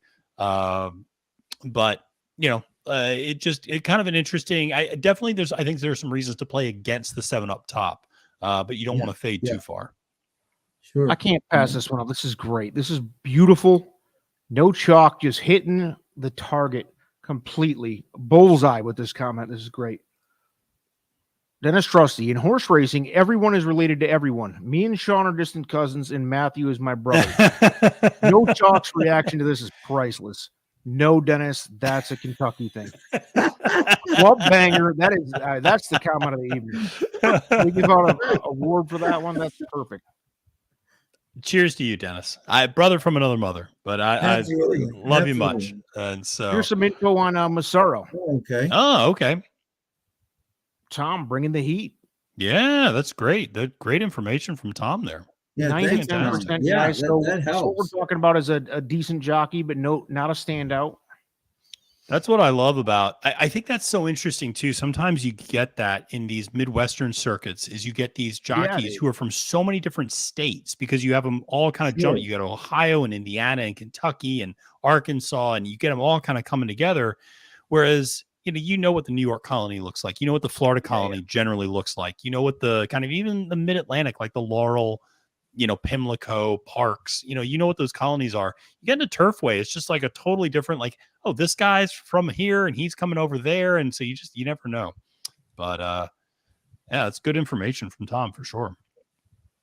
But we still have some time. We still got, I think, like 13 minutes to post here until race 6. So a lot of love on the 1. I like the 1. At the price. Encourageable. Yeah. And it's currently 7-1. Yeah. By the way, I'm going to do this. I can't. It's too stressful to not do it. Oh, you're going to do the screwball? There we go. Okay. All right. I am not looking forward to this. But it's too much pressure. It's sitting here. It's taunting me. Yeah. Matt over there drinking that whiskey like it's water. Well, I also have water. And so me too. I got a water taster over here too, because this is not going to be good. I got a feeling. But yeah, go ahead and talk it up. Let's do But Sean, talk a little bit more about this 3, because you really like the 3, and you talked about the Speightstown liking the synthetic. Yeah, I do. Yeah, exactly. Yeah. And obviously the Unbridled Song on the bottom. Mm-hmm. Also, his babies have done pretty solid on the synthetic. Obviously, their form has not been the best on the dirt right now, but I do like the fact he does seem to work well in the morning. But exactly, which is a plus. He gets Declan, who's riding a solid 12% right now there at the meet. I'm just looking in terms of just the way that this horse could. But I also like this horse has shown different ways to run. He can be on the lead. There seems to be a lot of speed in here, but he has also run some of his best races coming from behind. Yeah. So, so if Declan can kind of take a kind of a approach, hold approach tonight, or I mean, if he's just facing interesting, because some of his best races were in 17.5 at Hawthorne. Now that was on the dirt. Yeah. But you could argue the lower he goes, the better he does. Sure. Sure. So it's just an interesting. Yeah. And to your point about the pace, I mean, you look at this, the 1 is going to want to go, the 3 is going to want to go. The 4 is going to be one of at least be forwardly placed. The 5 will probably sit back, as well the 6. Shady McGee's going to come running late. But the 8's probably going to want to be forwardly placed, but doesn't need the lead. So yeah, there's a few horses here that are going to want to be, pretty forwardly placed. So it could lead up to, not maybe an aggressive pace, but it'll be an honest pace up front. Sure. Yeah. Yeah. Exactly. So, just looking at these kind of the horses here, yeah, definitely the money is definitely on the 7. That is definitely everybody's going to Shady McGee. The players are definitely. Cindy is fading again to 4 to win place, 4 on top. All right, 4. Let's take a look at this 4. Oh, Cappy Hour. Cindy, Cindy is off the rocker when it comes to the odds, which is perfectly okay. 21 to 1, 23 to 1 currently. All you need is one. That's where you just got to hit one of those per day and you're good, right? Yeah. Yeah. By the way, I'm gagging on this thing. I was going to ask, what is the official review of the screwball? I'm not a shot guy. Look, I mean, it's not a terrible shot. It's not a terrible shot to somebody who hates shots. Like, I mean, I'd be gagging on Jack Daniels too, or whatever your thing is. But I mean, I guess to the point of to make it quick, if you just want to get drunk fast, yeah, it's not bad. It's not Jif. We're not talking about putting Jif on a peanut butter and jelly sandwich, but yeah, it gets you there, I guess, right? That's the key sometimes. So our boy Michael Myers likes the 10. A lot of Tapita experience. You definitely do see that. This is what's interesting is I noticed with the 10, and pardon my computer just fritzed out there for a second. Sure. I noticed with the 10, what's interesting is some of the best Tapita experience has actually been in races that have been taken off turf, and it's been Golden Gate, and they've been run on synthetic, but it wasn't an intended synthetic run. And then the one time this horse did run at Turfway, mile and the 16th, December 12th, ran 8th by 8 lengths. That was the only thing that kind of worried me. But I mentioned him as I was writing up my notes. He's cutting in class and won last time in a straight claimer. Or the last time this horse ran in a straight up claiming race, which was at Hawthorne on June 10th, won that race. Yeah. So definitely some ability here for sure out of Fly Nightly, and you're getting I think 8 to 1 right now on the line. Yeah, and he did lose to Tiesto, who would, if he was still running and in this field, would probably be 1 to 9. Yeah. So. Oh yeah. At least the 1 4 7 8. There's a lot. Again, this is Turfway Park for you folks. I mean, people are all over the place. Yeah. And you can justify a lot of different horses here. These are big fields. I think so. Yeah, and again, there's another sire, by the way, the Factor, who definitely likes synthetic. So the war front angle. Yeah, the Factor. Sean, you will have the final answer, folks. Yes, sir. Yes, sir. Exactly. I'm kind of looking right now. Exactly. This is an interesting one. I'm going to play the role of what was his name? God rest his soul. He passed away recently. Who Wants to Be a Millionaire? Come on, Regis Philbin. Thank you. Regis, yes.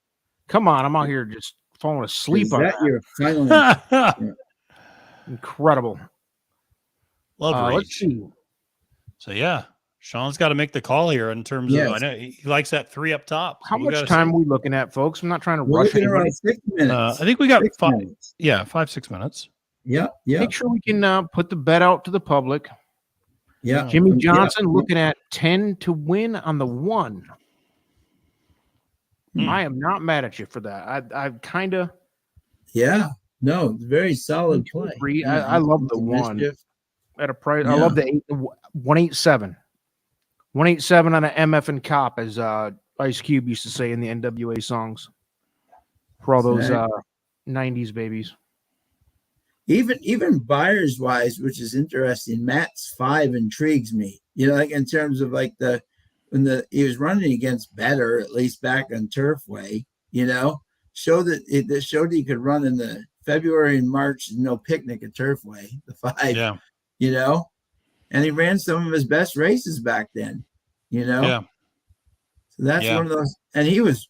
The only thing about him, which is interesting, is that in all 3 of those races, now granted he was trained by Lewis Cotto, he was really well bet, you know, on the synthetic.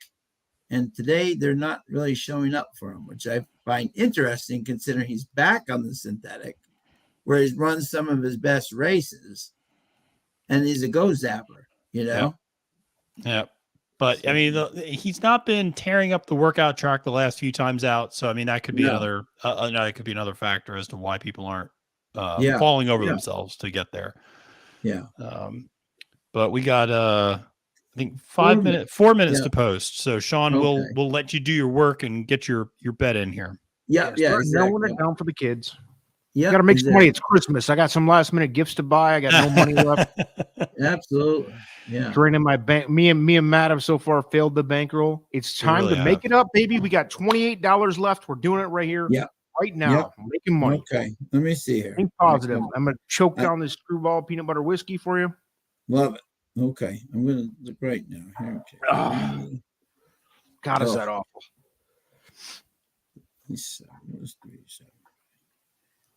All right, here we go. I like it. Okay, 37. Okay, I'm gonna do.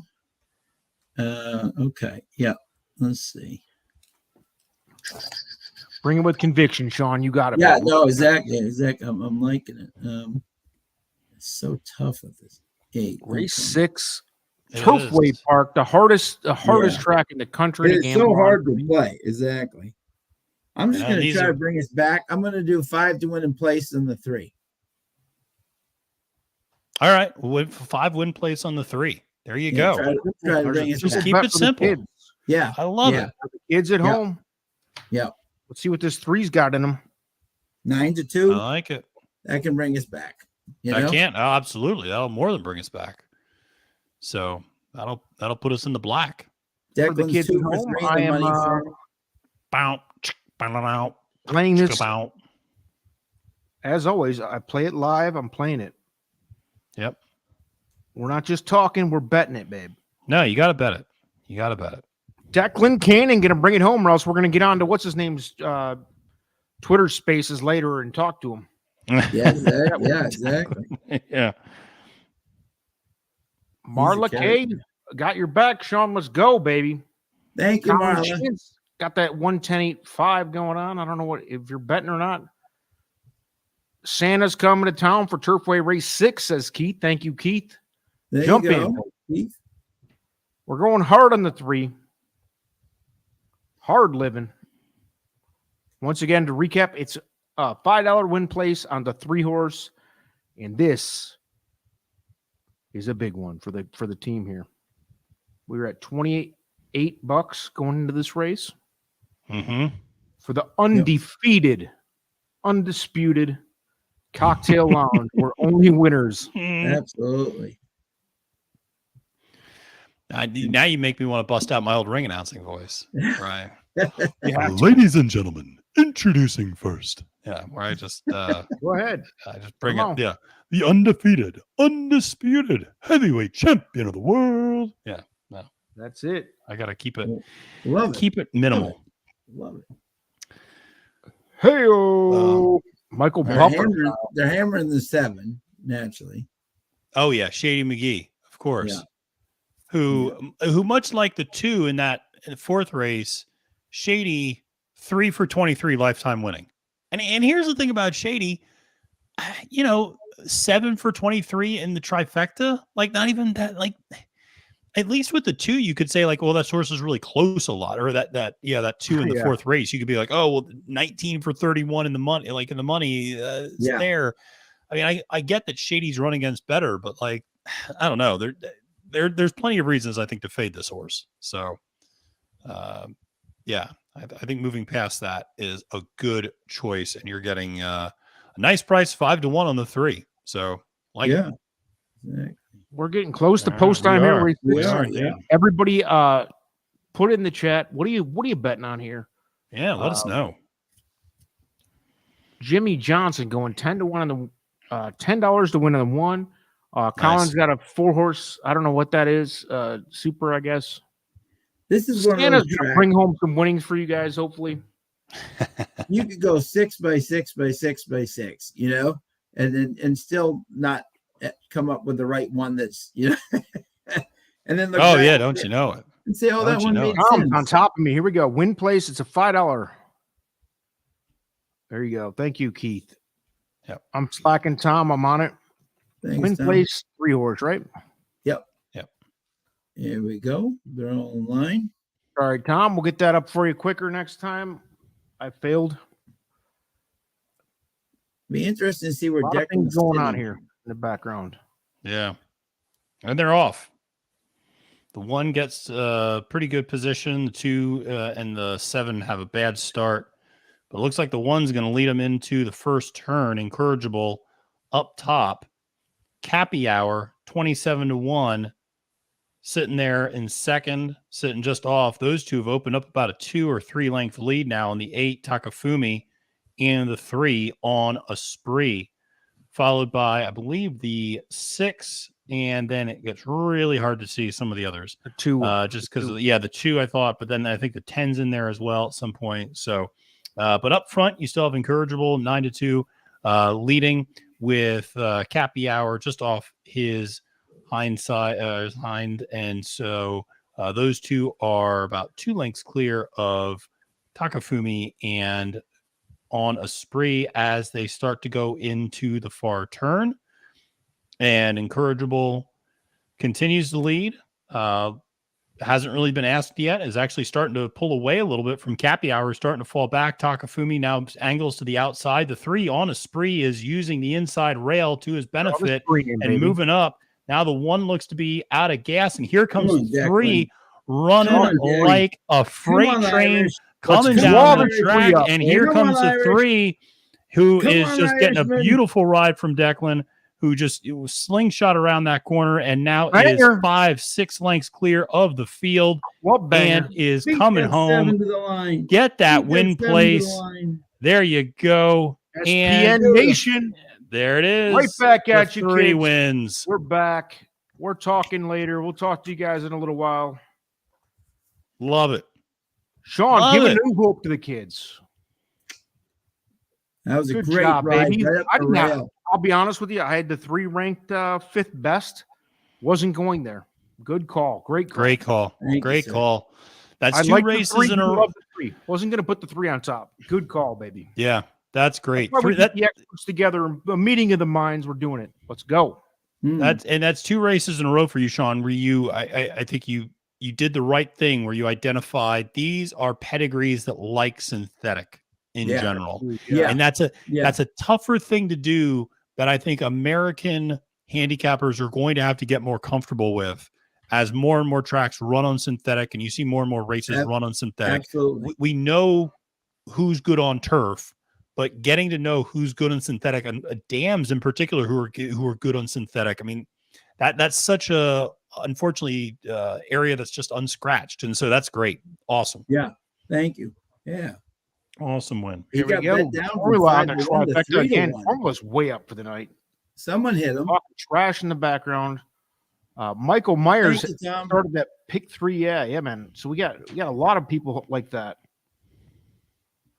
A lot of kudos for Sean. Good call, man. Absolutely. That was a ballsy call, honestly. Like it wasn't an out there play, but it was not amongst the 2 or 3 favorites everybody was talking about. So you were a little off the board, which is where you got to be. You know what I like too is that Juan Cano, I've kind of followed him. What he reminds me of, thanks, Keith. What he kind of reminds me of, and I think you'll appreciate this, is Michael Maker. Like when Michael Maker's looking for those horses for Del Mar, and he claims them and just brings them out there.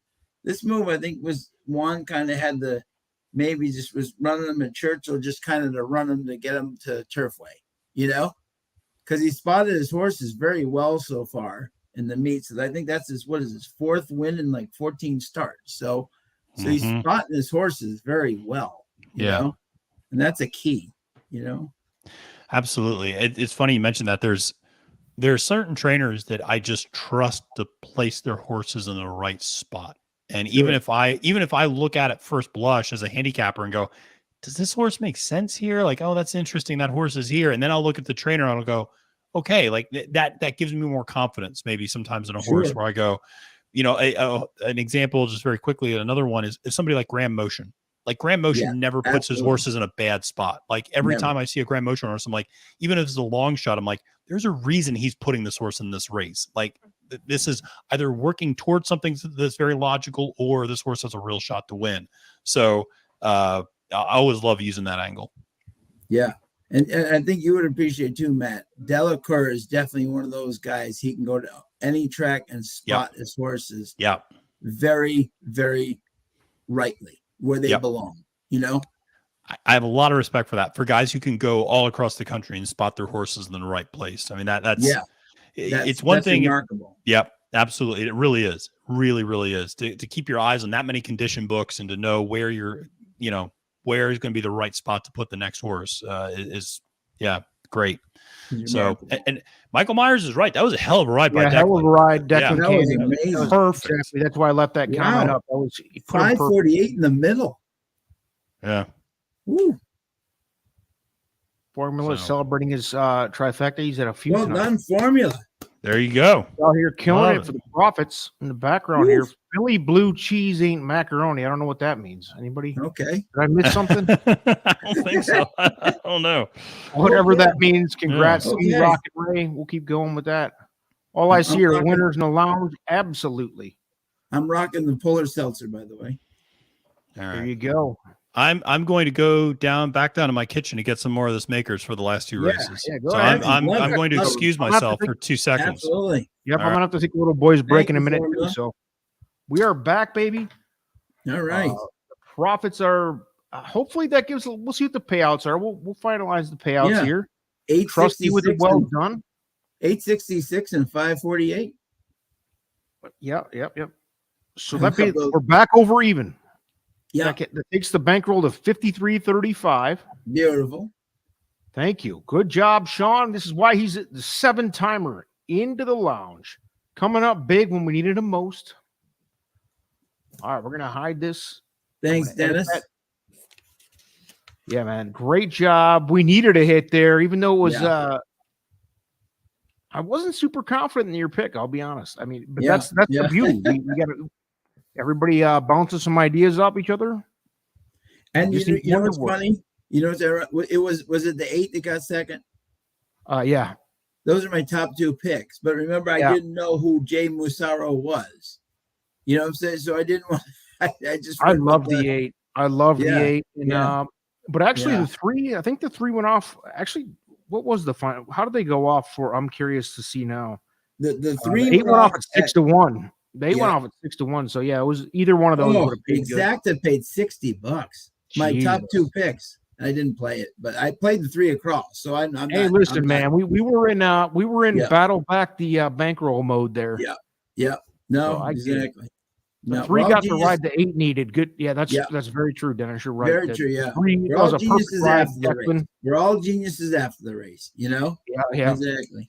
Yeah. We can all pat each other on the back a little bit because we are back. The bankroll is 53.35. We got a small profit overall. Sean brings us back with a big hitter there. That was a nice hit with 2 races left. We are now, Matt, to recap since you're back. Yep. Sean put us to the positive now. We are 53.35 bankroll. Thank you, sir. Very now nice. We have 2 races left. It's back to me for this Matt, we're all geniuses after the race, right? But it's funny. Those are my top 2. Those are my top 2 picks. I just didn't know who Jay Massaro was. Exactly. Exactly. No, it's the truth. It's the truth. Monday morning quarterback, baby. That's why I went with the devil that I knew versus the devil that I didn't. Don't you know it? You're good. You brought us back because we were on life support. If we lose that race right there, we get down to $18. It's hard to get your money back. Now we are in a position. Now we can go conservative. We can try something creative, or we can just stay the course and make money, which is what we do here in the lounge. Only winners in the cocktail lounge. Yeah. Race 7 coming up. And now Race it's my 7? turn. Matt, since you're back, why don't you guys go ahead and start evaluating this race a little bit? I have to take a little boys break. Absolutely. Vomit the screwball peanut butter. Not really, but so we're in a $40,000 optional claimer, non-winners at 2, but with a lot of conditions on that. And this is for 3-year-olds and up fillies and mares, 1 mile on the synthetic, 21 minutes to post. Sean, who do you have as a top pick here? Who did you zero in on in this race? I had this one was a little harder for me. I agree. This was a tough one. This race is definitely the one I was like, okay. My top pick was Vespa. For Lobo and Ramos. And I think Ramos is a very underrated jockey that a lot of people don't know. I think this kid can flat out ride. Yep. And obviously coming it came flying last time. He got shuffled. I watched that race. He was much the best in that race, and he got shuffled and still got up for second flying. If he shows any sort of that form tonight, I think he will be tough. Now, having said that, the winners tonight, well, we saw the first race, the closer kind of came in, but the other winners have been close around the turn. So I don't know. But the thing I like about him, maybe last time he got shuffled, he made that mid move, which seems to be winning tonight, Yep. So I like the 7. That's the horse that is my top, Well, No Chalk is not going to argue with you. He also has the 7 up top in the chat. And so if you're listening along to those folks out there, let us know who you like in this race. And it's funny. I also, people who are paying attention and they see my screen, they see I had the 7-8. Those are the 2 that I kind of identified. Definitely like the 7 a lot. The trainer stats on Lobo, 37% so far at this meet at Turfway. Obviously really like the effort last time out from this horse at 1 mile and a 16th. Like you said, making that furious run there late after a pretty rough trip. Always like betting horses second time back after a rough trip. So definitely a lot to like there. I do think the 8 is interesting. This is a horse that has been running largely in stakes races at Turfway and running pretty respectably. I mean, last time out wasn't great at 1 mile and a 16th. But other than that, but still ran a 77 buyers, which is very strong for this particular field. But before that, you go back to last spring, or this past spring, I should say, and in stakes races ran second, third, first, the last 4 times out at Turfway Park. So horse clearly likes the track, has been working out on the track a little bit as well. Looks to be in decent form. The connections don't necessarily inspire a ton of confidence, but this is a horse that's, at least, 4 for 4 at the distance in the money, 4 for 5 at Turfway Park in the money. At 7-1, this feels like a horse, if you're going to use a horse maybe underneath, might not be a bad way to go, even if you don't like this horse up top. So that was one that I was interested in, was that 8. I do say obviously there's a Brad Cox horse in here, Caldy, the 4, obviously a big name. Cox second off the layoff is always a strong stat, 29% winning percentage. This horse is getting a pretty significant drop in class as well, has been working out over the surface over the last month or so. And this is a horse that also had about a 13-month layoff and then ran at an $80,000 optional claimer at Churchill last time out, ran a 72 buyers on the turf, and is now coming back in a $40,000 optional claimer in this spot. So 7-1 on a Brad Cox horse at Turfway Park's actually a pretty damn good deal usually. Sure, yeah. you don't see that every day of the week. So No. those were a couple that kind of caught my eye. Yeah. And The other one too, for me, the second one, definitely, and it's getting bet. And I'm actually like this horse watching tonight more than is Georgetown Road against Speightstown. He loves these horses love Polytrack, and Michael McCarthy, Dylan Davis. You look at it again. Is the 2 for 2 and now the question must be asked: will the Presque Isle horse like the Turfway Polytrack? You know what I'm saying? Yep. But generally, anywhere Speightstown babies run, what was I think? What is the stat I saw? Speightstown is 21% all time in synthetic, and Munnings is 19% is baby. So I mean, it's so. I mean, they just love synthetic racetracks, you know. Yeah. So to me, he almost looks more appealing to me than the 7, but the 11's been bet down to 9-2. So clearly the public's caught on to that too. Yeah. And to your point about Speightstown, I'm going to try to pull up the sire stats, obviously on DR Formulator here. And 20% on synthetic sprints, 14% on synthetic routes, but obviously a lot of synthetic success there for Speightstown as a sire. And you got to respect that for sure. So definitely a lot there. El Hombre, you're back. Hopefully you have not vomited too much. No, I'm good. Okay. Golden. Recovered. I would not recommend Screwball whiskey unless you're a whiskey person that likes to get drunk real fast and do lots of shots. Not for me. I'm a beer sipper. Shot. Exactly. Shot. Not that guy. I'm more of a. Don't get me wrong. I'll do 12 beers. I'll go like a college kid, do 12 beers. Yeah. But I like to take my time. I'm doing shots at the bar. Not a good look because you usually like black out, pass out, fall down. Not my scene. Maybe when I was 20, but too old for that now. This race is astronomically difficult for me. And I'm going to be honest. I'm going to lean on everybody heavily here. So put it in the chat.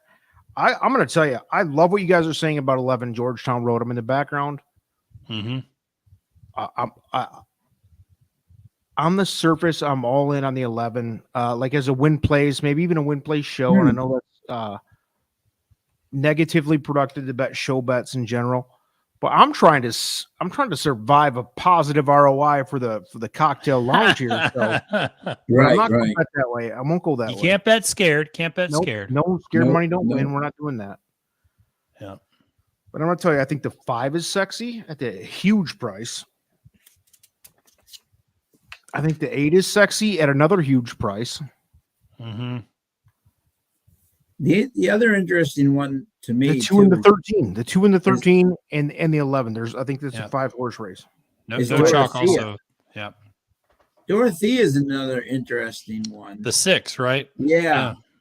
Brendan brings this one over. Talamo's at least started a strong meet so far in limited on the board. The horses worked out 2 very solid works on the Pepita. Bernardini, not known as a huge sire, but but his horses have been known to take to the poly. Definitely was running against a lot. And what I'll also say about the 6, Sean, this is something you mentioned about another horse earlier.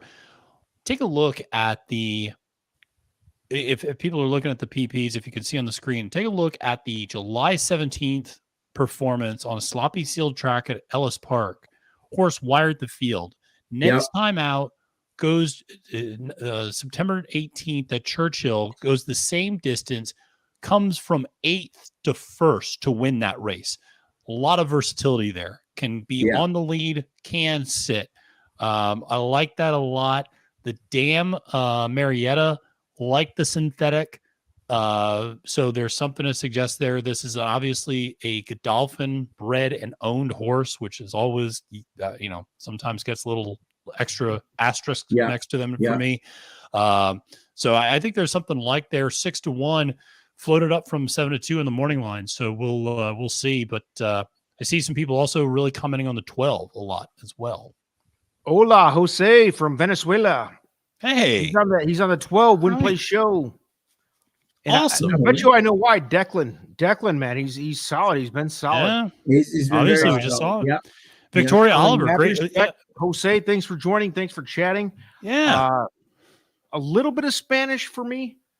Hopefully you speak a little bit of English and we can talk that way. But thanks for joining, man. We've had plenty of European folks in the chat, and always welcome international folks in. So Jose, thanks for joining. Absolutely, it's an international game.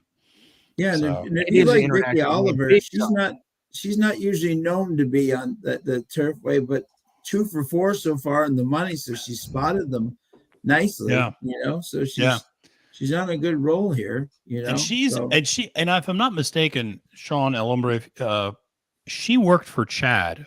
If I'm not mistaken, she was an assistant for Chad.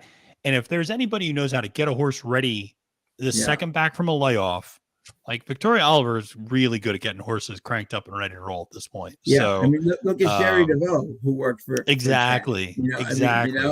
Who better, Yeah. Exactly. Stop talking. You're gonna make it hard on what I was gonna do. What are you gonna do? I don't like this race, man. But I do have but I'm gonna go deep. And here I'm gonna get killed for this. If I lose this race and gracefully kill me. All right. I'm gonna go. How many horses are in this race? 13? 14. 13 horses. 13 horses. Yeah. Yeah. Here's what I'm gonna do. I'm gonna box a bunch of horses for Exacta. All right. Okay. The people are gonna kill me. They're gonna kill you. But here's why. Okay. Yeah. First of all, there's no chalk. There's no. Yeah. You're right. I mean, everybody's all over the place. Come on. Yeah. Yeah. I mean, the favorite right now is the 2 at 4-1. I'm gonna make a $1 Exacta box with 5 horses for $20. Okay. Do what you do. Okay. Hey, man. We like it. Hey, we're with you. Do what you got to do. All right, you guys haven't crucified me yet? No. I mean, even No Chalk is saying this race is damn hard. Yeah. Yeah. It is. Yeah. Yeah. I'm going to tell you right now, even I can't get this down to less than 5 unless you want to commit and say this horse is going to win, which I cannot do. So here's what I'm going to do. I do like this 8. 5 horses. Michael and I both like this 8. A buck Exacta box with 5 horses. All right. Okay. Sorry, everybody. But if I win, you can apologize to me later. Yeah.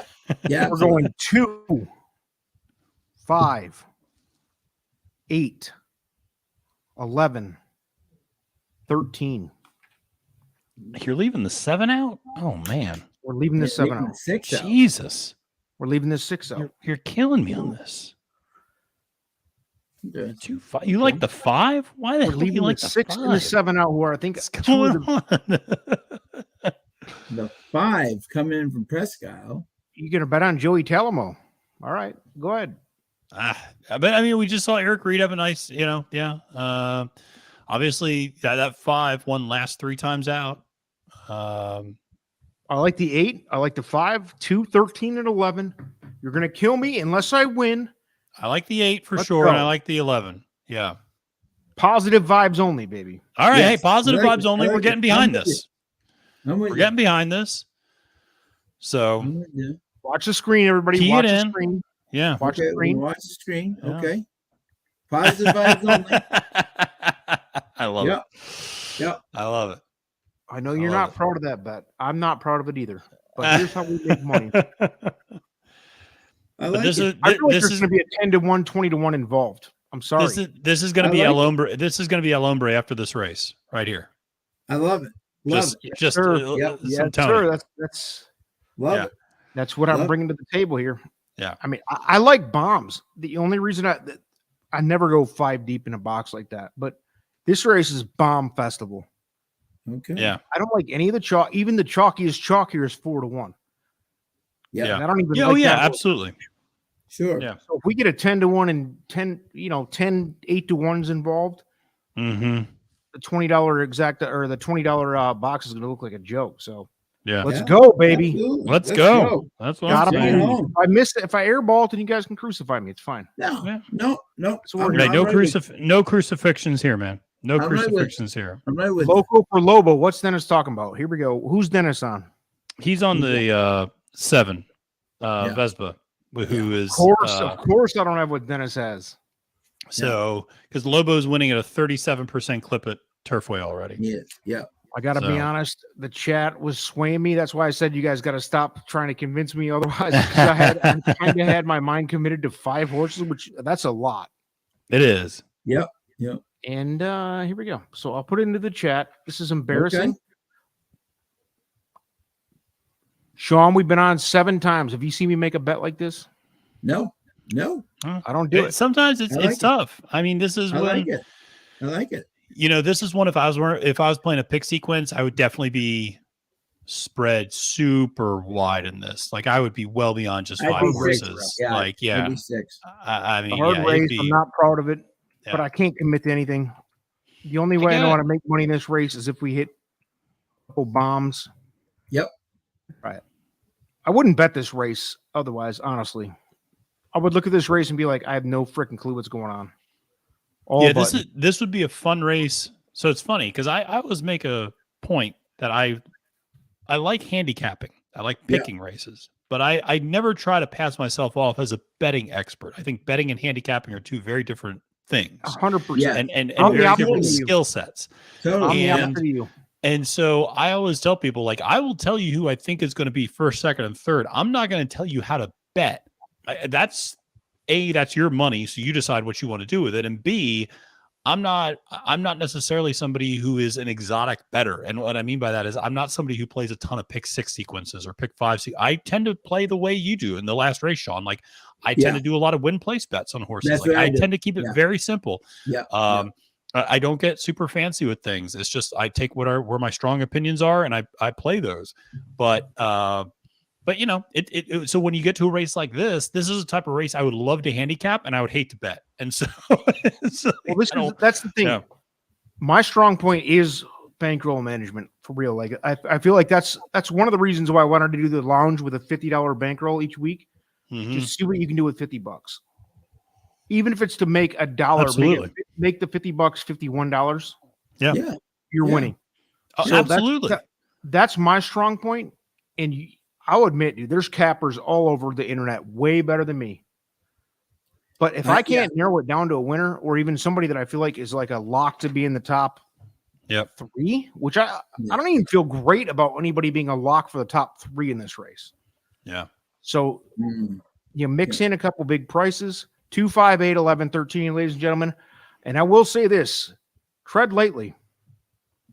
I don't like this race.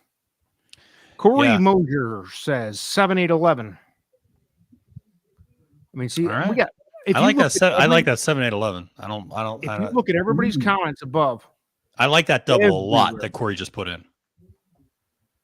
A lot. 7, 8, 11 over 4, 7, 10. Not to tip 7, my 8, hand 11 too much, but that 410 is a very hot exacta for me in the next race. You can tip your hand all you want. Yeah. 410's up on my chart too. So All right.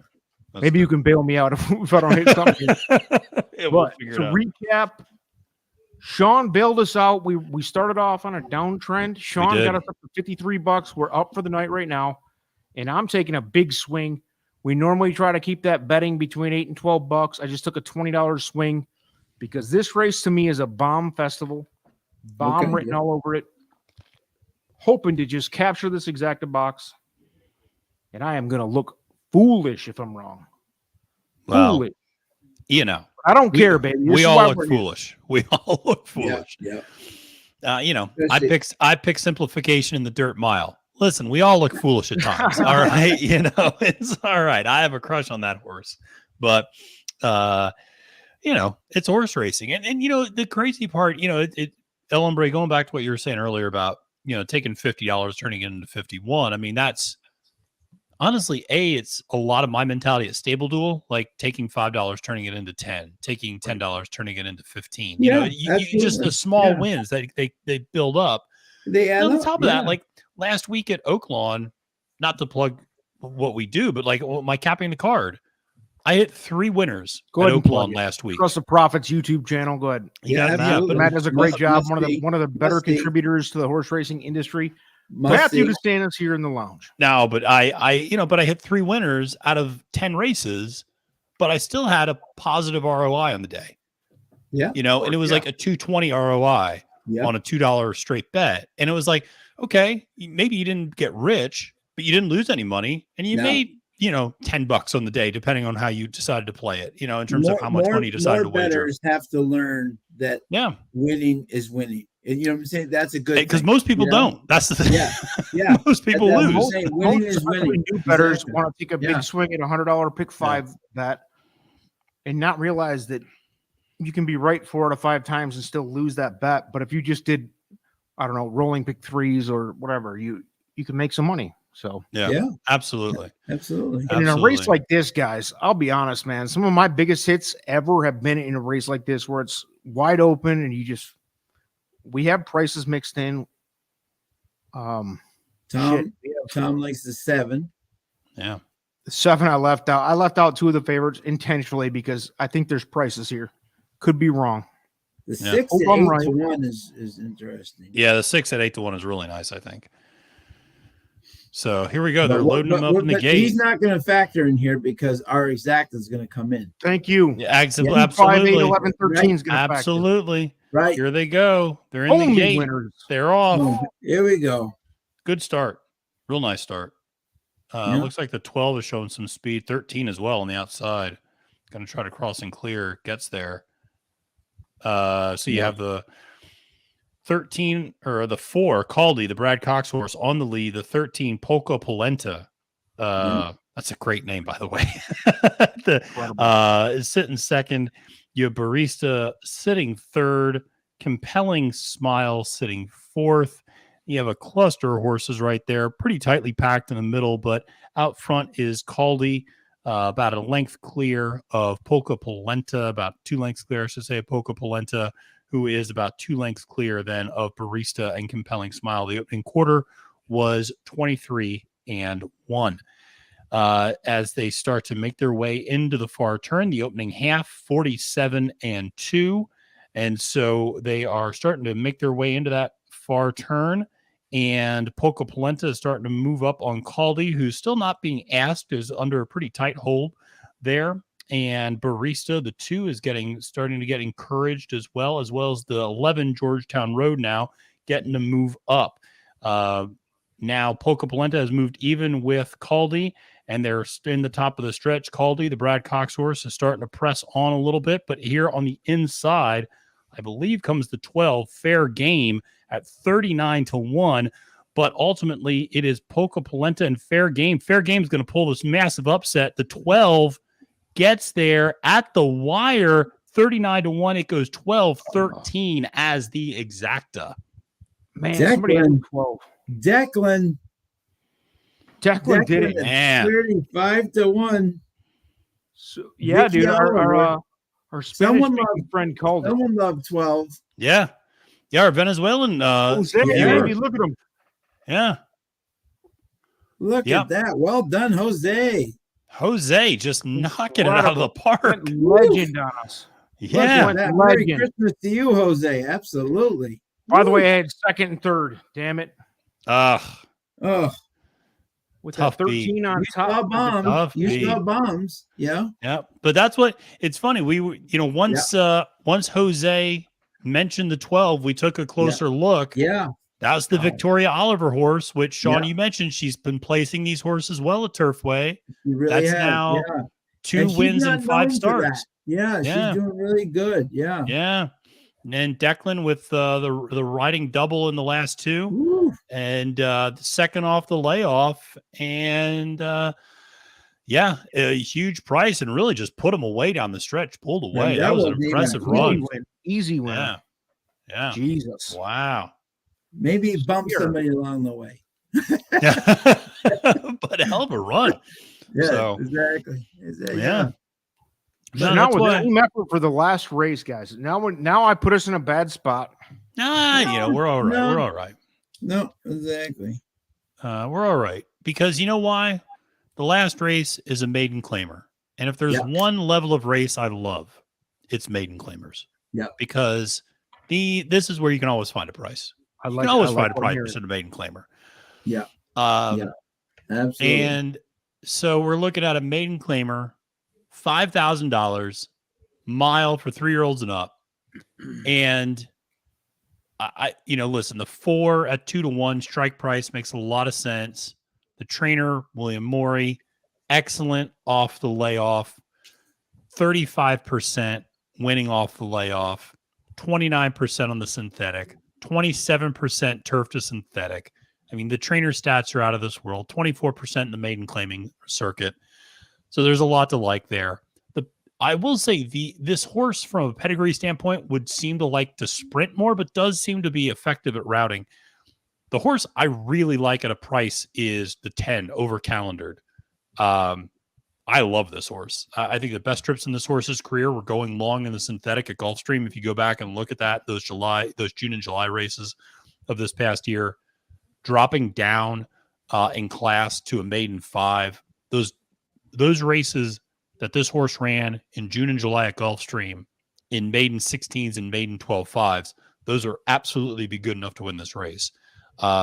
Second back from a layoff. The last work was incredible on the Turfway on the Turfway synthetic on December 11th. A lot to like here on a horse that's 12-1 on the morning line. We'll see what we end up getting. Yeah. But those are the two that stuck out to me. I also think that the 11 as a third is very interesting as well. Candy Ride produces a really solid synthetic performances. The Dam Imposing Grace was a graded stakes winner on synthetic. So even though this horse has never tried synthetic before, never even worked out on the synthetic, there's some reason to think that this horse is going to perk up on that surface. So those are the three that 4, 10, 11 that kind of that I was interested in this race. Yeah. Yeah. Sean, where are you at? I got an opinion. I'll save it. Okay. Yeah. I was with Matt. Again, I'm kind of consistent. I love the Munnings Spatestown family on the synthetic. I think they're just very, very solid. They just find ways. Their horses find ways to win.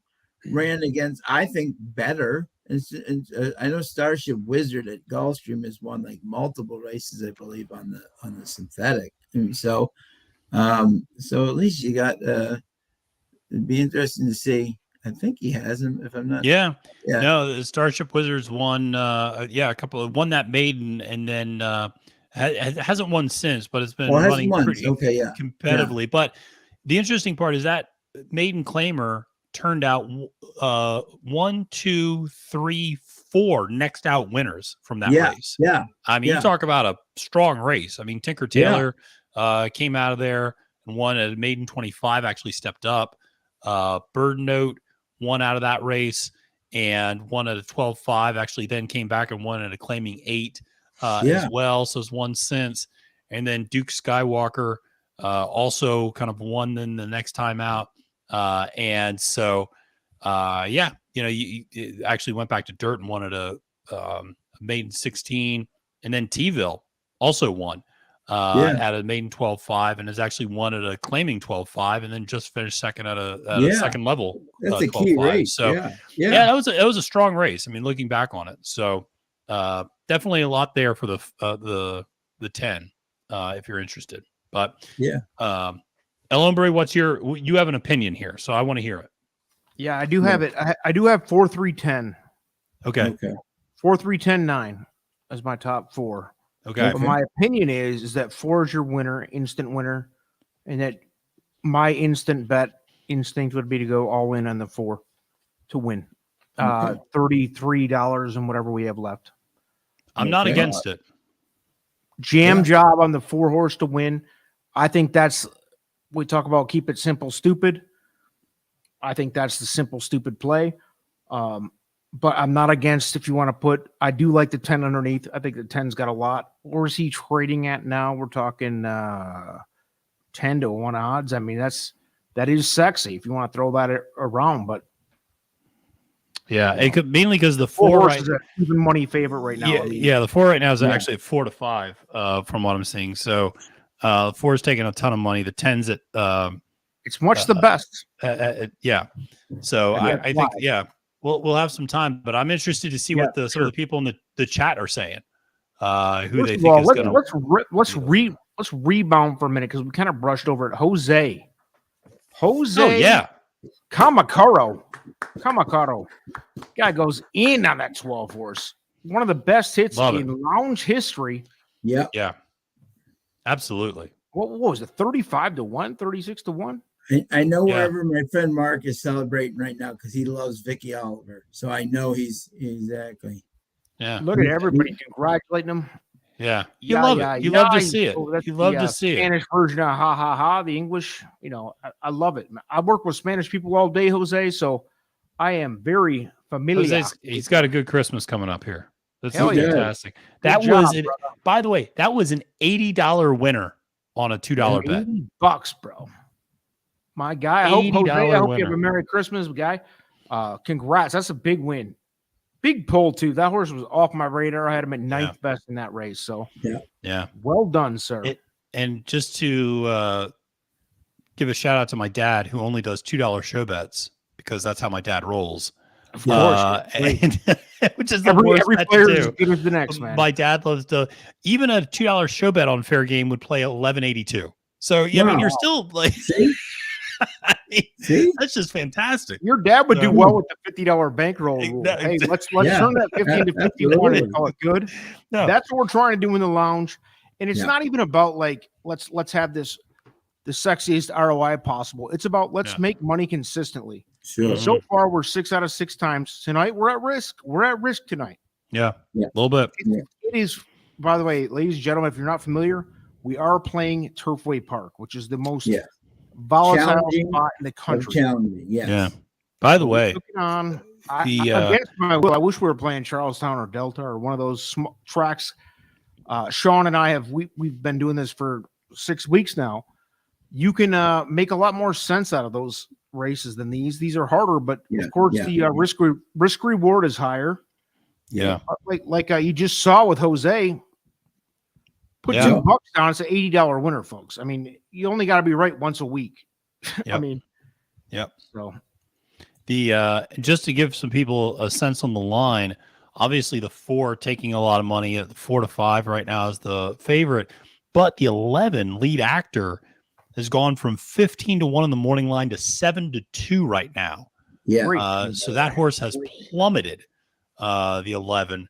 And that's a horse I mentioned that I like, the Candy Ride pedigree, the Imposing Grace pedigree underneath. This horse would seem to really like the synthetic a lot, but I'm even surprised it's getting bet down all the way to 7 to 2.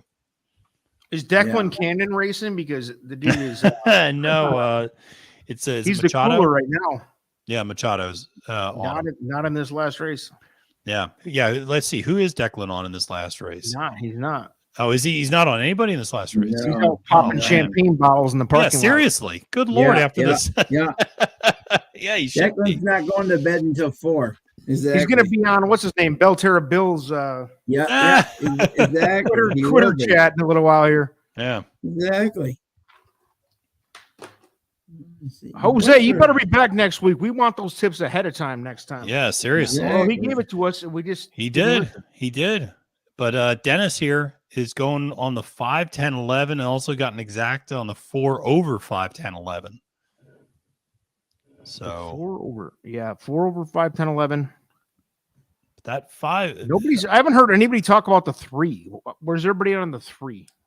3's taking a little bit of action. I think it's or staying street sense joint. Staying stable at 6 to 1 right now. I mean, I'm not high on him. Like I said, if I'm betting this race with my money, which I am, I'm all in the 4.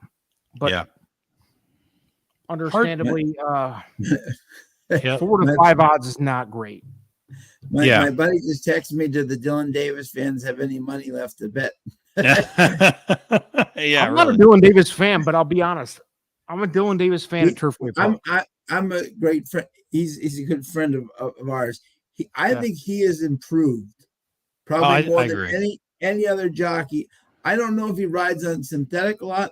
However, he does own the Woodbine turf course. He is exactly when he rides for Clement. But I don't think he rides on synthetic that much. You know what I'm saying? So it's definitely not a familiar surface for him. You know. Well, Sean, I think it more than that even, and you're onto something there. But I think more than that, it's Dylan Davis is used to competing against the Ortiz brothers. Sure. Yeah. Johnny V, the big boys. This is not Keeneland. This is not Saratoga. This is, and no disrespect to Turfway Park, but this is a different game. He's the guy here. I think he should be the guy. Sure. Right? Yeah. Or at least one of the guys. So I mean,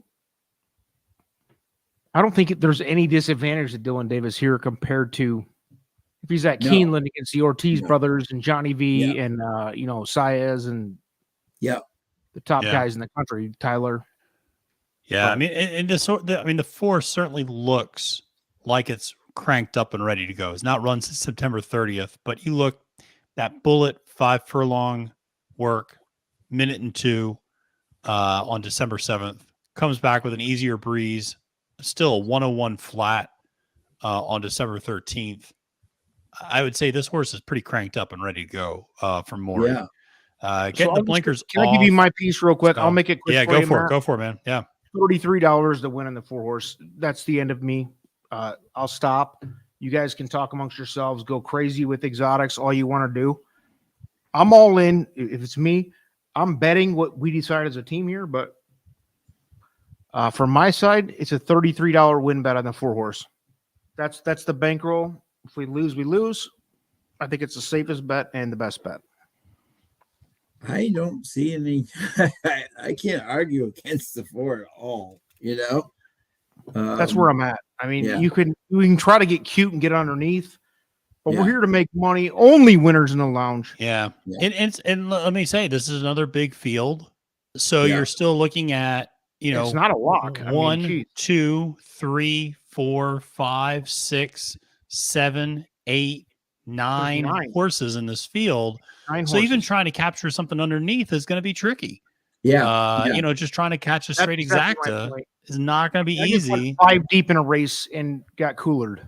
Yeah. I say yeah. I'm in with you if that's your call. You know something? I'm putting it in chat. There it is. Officially in on the chat. $33 to win on the 4. Yep. There it is. Yep, there it is. Dylan ends the show. Dylan ends the show for us in style. Yep. So we're doing it. I don't feel like there's that much risk because best family Cocktail Lounge Nation is up see it across the bottom. The all-time bankroll, we're up $124. So even if we lose the 50, which isn't going to happen, by the way. No. The doubles, by the way, everything just point totally towards him. You know? It'd be a shot. Honestly, I'll be surprised. Yeah. Colin asking if we're betting even money on a maiden claimer. Yes, Colin, we are. Yeah, absolutely. And 100% of the time. And sometimes we have to. And sometimes it's because my dead dog was named Strike Price. And so, that's why I got to do it. So, maybe that's why. I don't know. Just throwing out ideas. Well played, man. Colin, if you were on earlier, but there's a dead dog, dead pet alarm. That's what happens if you compare your bets to something in your life history, a dead pet, dead relative. Yes, that means something to you, but nobody else. There's the alarm. Yes. Thank you. We're going $33 to win. We're all on board. We're going to hold hands across America together. Yeah. Now, Colin would like me to say the name for the number 9, which is Bad Joke Woke Folk, which is a funny name.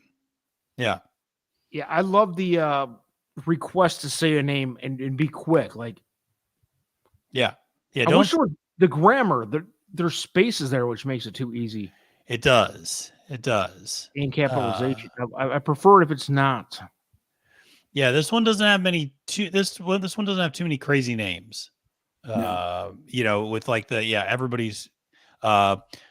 What's the word? Oh, Brandon's my lawyer. That's always one of my favorite. Brandon's my lawyer, which is like just 18 characters, like just smushed together, and like yeah.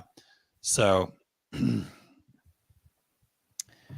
So let's talk about this. Here's a subject. This is a big subject. How much time do we have? We got 11 minutes. Yeah. 11 minutes. We got time. 11 minutes. Yep, 11 minutes. Plenty of time. Let's talk about when it's okay to bet Chalkzilla and when it isn't, because like here's a race in. Dennis just said that the Turfway canceled the last race, but he might be kidding. Get the hell out, Dennis. Is he effing with me? He's effing with Matt. He thinks he's effing with me. Yeah, but he's not. They're chipping the ice off the horseshoes. All right, Dennis, you're a good kid. Bad jokes. Yeah. Bad grammar. So here's the thing, El Hombre, I'm probably more of a chalk player than some people on Twitter that just love going bombs every single race. Yeah. I always say I like to try to pick out winners. I don't care if they're chalk or if they're bombs. Yeah. I like to try to find winners. Yeah. And don't look at the odds. That's my role. Absolutely. And I think that you just have to take it race by race, that there's not necessarily a hard and fast rule of when you bet chalk, when you don't bet chalk. But when there's a horse that's just obviously the best horse in the field, right, and everything, when the pace sets up well. I'll give you an example. There was a Brad Cox horse that broke its maiden at Oaklawn this past weekend. And it was the number 8 horse. I'm forgetting the horse's name.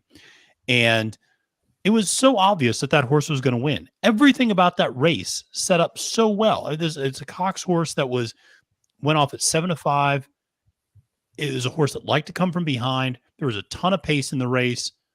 It was like, this horse is A, better than everybody else, and B, the pace sets up perfectly for the horse.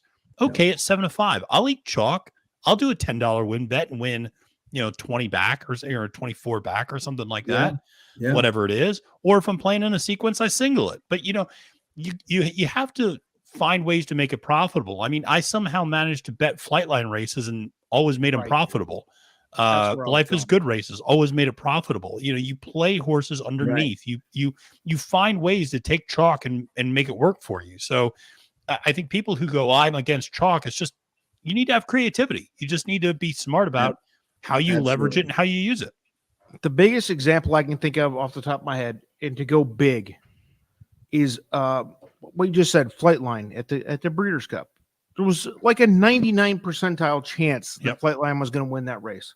So how do you play it? I don't know. Flightline all. Right. It's funny.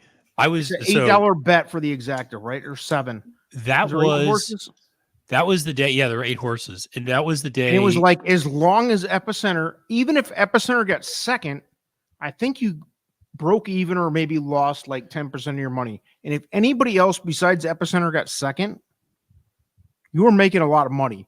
An Olympiad coming in at 18 or 20 to 1 or whatever Olympiad was, that exacta paid like $20 or 19 or whatever it was. Yeah, right. But still, yeah. It's so that was huge. That's a big learning curve. If there's a lock to win, man, you can still make money. You can, and I mean that was one where the board got out of hand in that race, in that Breeders' Cup Classic. And I remember looking at the board like 2 minutes to post, and Olympiad was 28 to 1. And I was like, "Are you kidding me? Olympiad's 28 to 1." At one point, Olympiad was the best horse in the country. And I before that, I put down a $5 exacta Flightline Olympiad. Hello, like that paid off just fine. Yeah. Like, I mean, and so it was. Yeah, you just have to figure it out. And you don't even have to be that smart. Just Flightline all. And here's the alternate. Here's the alternate true, which is true, right? Flightline, you knew. If he runs, they win. You know what I'm saying? Right? Yeah. Barring an injury or something. Right? Yeah. You didn't know the Jackie's Warrior, who had already lost the year before, right? Yes, he looked the best on paper, but you didn't know that he was going to win. He already lost Life Or is Nest Good. or He any other lost it, book. right? Yeah. You know what I'm saying? And that's one of those situations where if you don't feel, like 100% confident that he's going to win, you don't play it. You know what I'm saying? Right. Exactly. And people still play it and think, oh, he's got to be the best. And again, he just came up short. Jackie's Warrior killed me the last 2 years. Yeah. So you're right. 100%. So that's it's as you said, Matt, very, very eloquently. It's a race by race situation. It really is. It is, and I get Colin's point about, and typically I hate eating chalk and maiden claimers. I mean that's usually where I make my bread and butter and going and finding a horse that's getting an equipment change for the first time, or a trainer change, or a surface switch, or you find these horses at a big price in maiden claimers and you can really go after them and you can find a big price. Sure. But there's also times where you look at the form and you're like, I just don't see anybody else that makes sense here. And you end up on the chalk, and and when you do end up on the chalk, don't get cute with it. Just bet it straight. So, exactly. Here's my other thing. Like if you're on the chalk so hard and it's like a 1-5 situation, here's a new thing. Don't bet the race. Well, there's that. Yeah. I mean, come on. I mean, we're all degenerates on some level, but I mean, you can take a race off. My dad always take a race says to off. me. This is funny. My dad always says, "I want to meet the guy who's always betting the 1-9." He said, "I don't know anybody who's doing it, but I just want to meet the guy who is betting the 1-9." Yeah, I was that guy on my 19th birthday, and then I lost probably 2 or 3 of those. I probably won 2 or 3 of them. But I lost back. I remember there was a time we went with a group of 10 of our buddies to this harness race in Detroit, Hazel Park. Yeah. And this horse was the biggest lock in the world, and it was a 1-9. And I put $100 across the board, which at the time was if I put 1,000 across the board now, a lot of money to a kid. And the horse clearly didn't even try. The jockey or the driver didn't even try, and I'm like, okay, I'll never do that again. Yeah. Ever. Yeah. Yeah. I'm anti-chalk. So to bet this race the way we just bet that race, I'm against it typically. Yeah. But also we're in the lounge, we're betting these races. I wouldn't bet this race normally, or the last race that I had no opinion on. Yeah. Honestly, but Todd brings up I do like this race. Go ahead. Yeah. Yeah. No, Todd brought up a great point. Last year, 2 years ago, when it was out at Del Mar, I mean, chalk just got crushed out of Del Mar. Yeah. Yes. I mean, that was just unbelievable. Yeah. And that was one where it's funny. I remember doing a preview for that, and I remember thinking to myself, God, this feels really chalky. And I was like, this can't be right that this many favorites are going to end up winning. And almost none of them did. And almost none of them did. And I mean, I think Nick Scope might have been one of the few that actually did win as the favorite. Yeah. And but what ultimately ended up happening that day, that was pace makes the race. That distaff was just insane. Even the Jackie's Warrior race was really, I remember, pretty aggressive. The Gamine race, everybody thought Gamine was going to win and then loses. And so who beat Gamine? I forget. Who was that? That was a big one, if I'm not mistaken. Yes.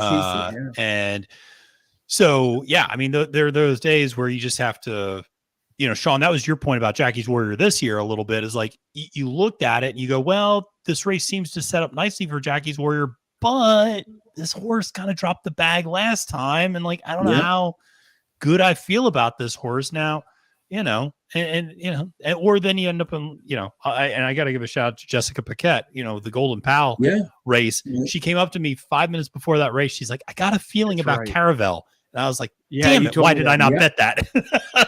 Matt was, I was so 42 to 1. Matt's in Keeneland, and he's like, every once in a while texting me about, I'm here in the paddock with Adrian O'Brien. I'm like, F you prick. I almost went. I was 10 minutes away from going. I was on the fence, and he's having the time of his life. For Hombre, Jessica Paquette, another Bostonian. Absolutely. Another proud Bostonian. Although I'm going to try to turn her into a Philadelphian at some point. 10 years. But now that she's at Parks. But no, it was funny. It was funny when I did text El Hombre, because I got to give a huge shout out to Ed DeRosa from Horse Racing Nation, who hooked me up with paddock passes for the juvenile filly and mare turf that that's awesome. day. Yeah. And went into the paddock at Keeneland, and I'm recording the horses walking around, and it's an awesome moment. And all of a sudden I realized there are these two people standing next to me, and it's Aiden O'Brien and Ryan Moore. And they're talking about meditate and like what to do on meditate. So I back up and I get a video of them talking about meditate. I turn my camera off. I wish Aiden O'Brien good luck. He turns around, acknowledges me, says thank you, goes on his way. And I'm proud to say Aiden O'Brien never lost a Breeders' Cup race after I said that. And so he just kept winning that weekend after I wished him good luck. So I'm officially, I've declared myself Aiden O'Brien's good luck charm at that point. Awesome. So, and if he wants to fly me over to Ireland at any point, I'm happy to do that. So yeah, I actually had Caravella Cross. Oh, that's incredible! What a call, Sean! I had a wildly successful Breeders' Cup. I did not have Caravelle. I had a lot of the others, but dude, that's awesome. That's awesome. Well, this is the funny story is our friend who works at with Graham, right? Merriman, she was the first trainer of Caravelle. She was the one as a 2-year-old, and right, exactly. So she says, "Spin, are we gonna bet Caravelle?" I said, "I gotta put $2 across on her." You know, and to have her win and Tyler, that was just a Tyler show in the early part of the day. Yeah. And Tyler was winning everything, you know. I said, "Hey, Tyler's won a couple, you know," and we were all excited because that was Ann's original horse. So, you know. Yeah. So, that's awesome. By the way, look at the freaking footage at Turfway Park right now. Yeah, the footage right now is just it's snowing. Woof. It is snowing. It's upside down. It looks like a David Lynch film. I mean, I know Trusty was joking about canceling, but like honestly, if there was like one more race, it probably would get canceled. Yeah. Are they even rough? Are they even loading up, dude? Yeah, they're loading up. They're loading up. Yeah, they're loading up. Yeah. Caitlin said it would be about the bad stuff would be about an hour after they finish. So so it's coming in right now in Turfway Park, ladies and gentlemen. Kudos for Turfway Park putting up for the cocktail lounge. Here's to us winning tonight on the 4-horse. If the 4 gets home for us, we go home a winner again, undefeated. Absolutely. Otherwise, hey, we'll talk about that later. Well, yeah. Otherwise, we're gonna have to. I'm not invited back. All right, here they're off. Yeah. The 4 blows the break. Fantastic. The 4 is sitting on the inside now, but yeah, it looks like the outside horses are coming in, and it is the 10 horse over calendared. On the lead, this cavalry charge on the top of it. That's good. Yeah, you know. So you got set them up.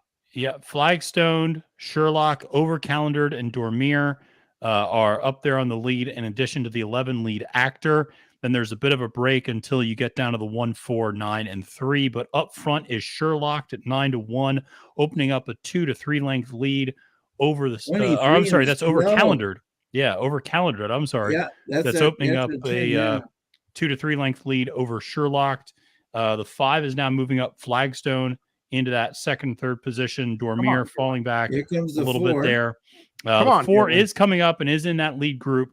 They're moving into the far turn at this point. And let me tell you something, the camera angle and the camera imagery is nuts here watching this. But over calendared, still now pulling away, open by 2. Around the turn, but we do have some other horses making a move. The 11 there is making a move. The 4 is starting to move out a little bit and making a move. Come on, Dylan.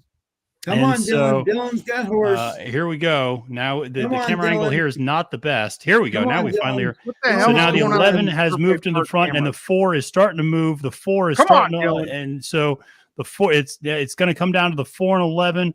Dylan showing the 4, the 11, and the 4 is pulling up a little bit and is going to get the win for us.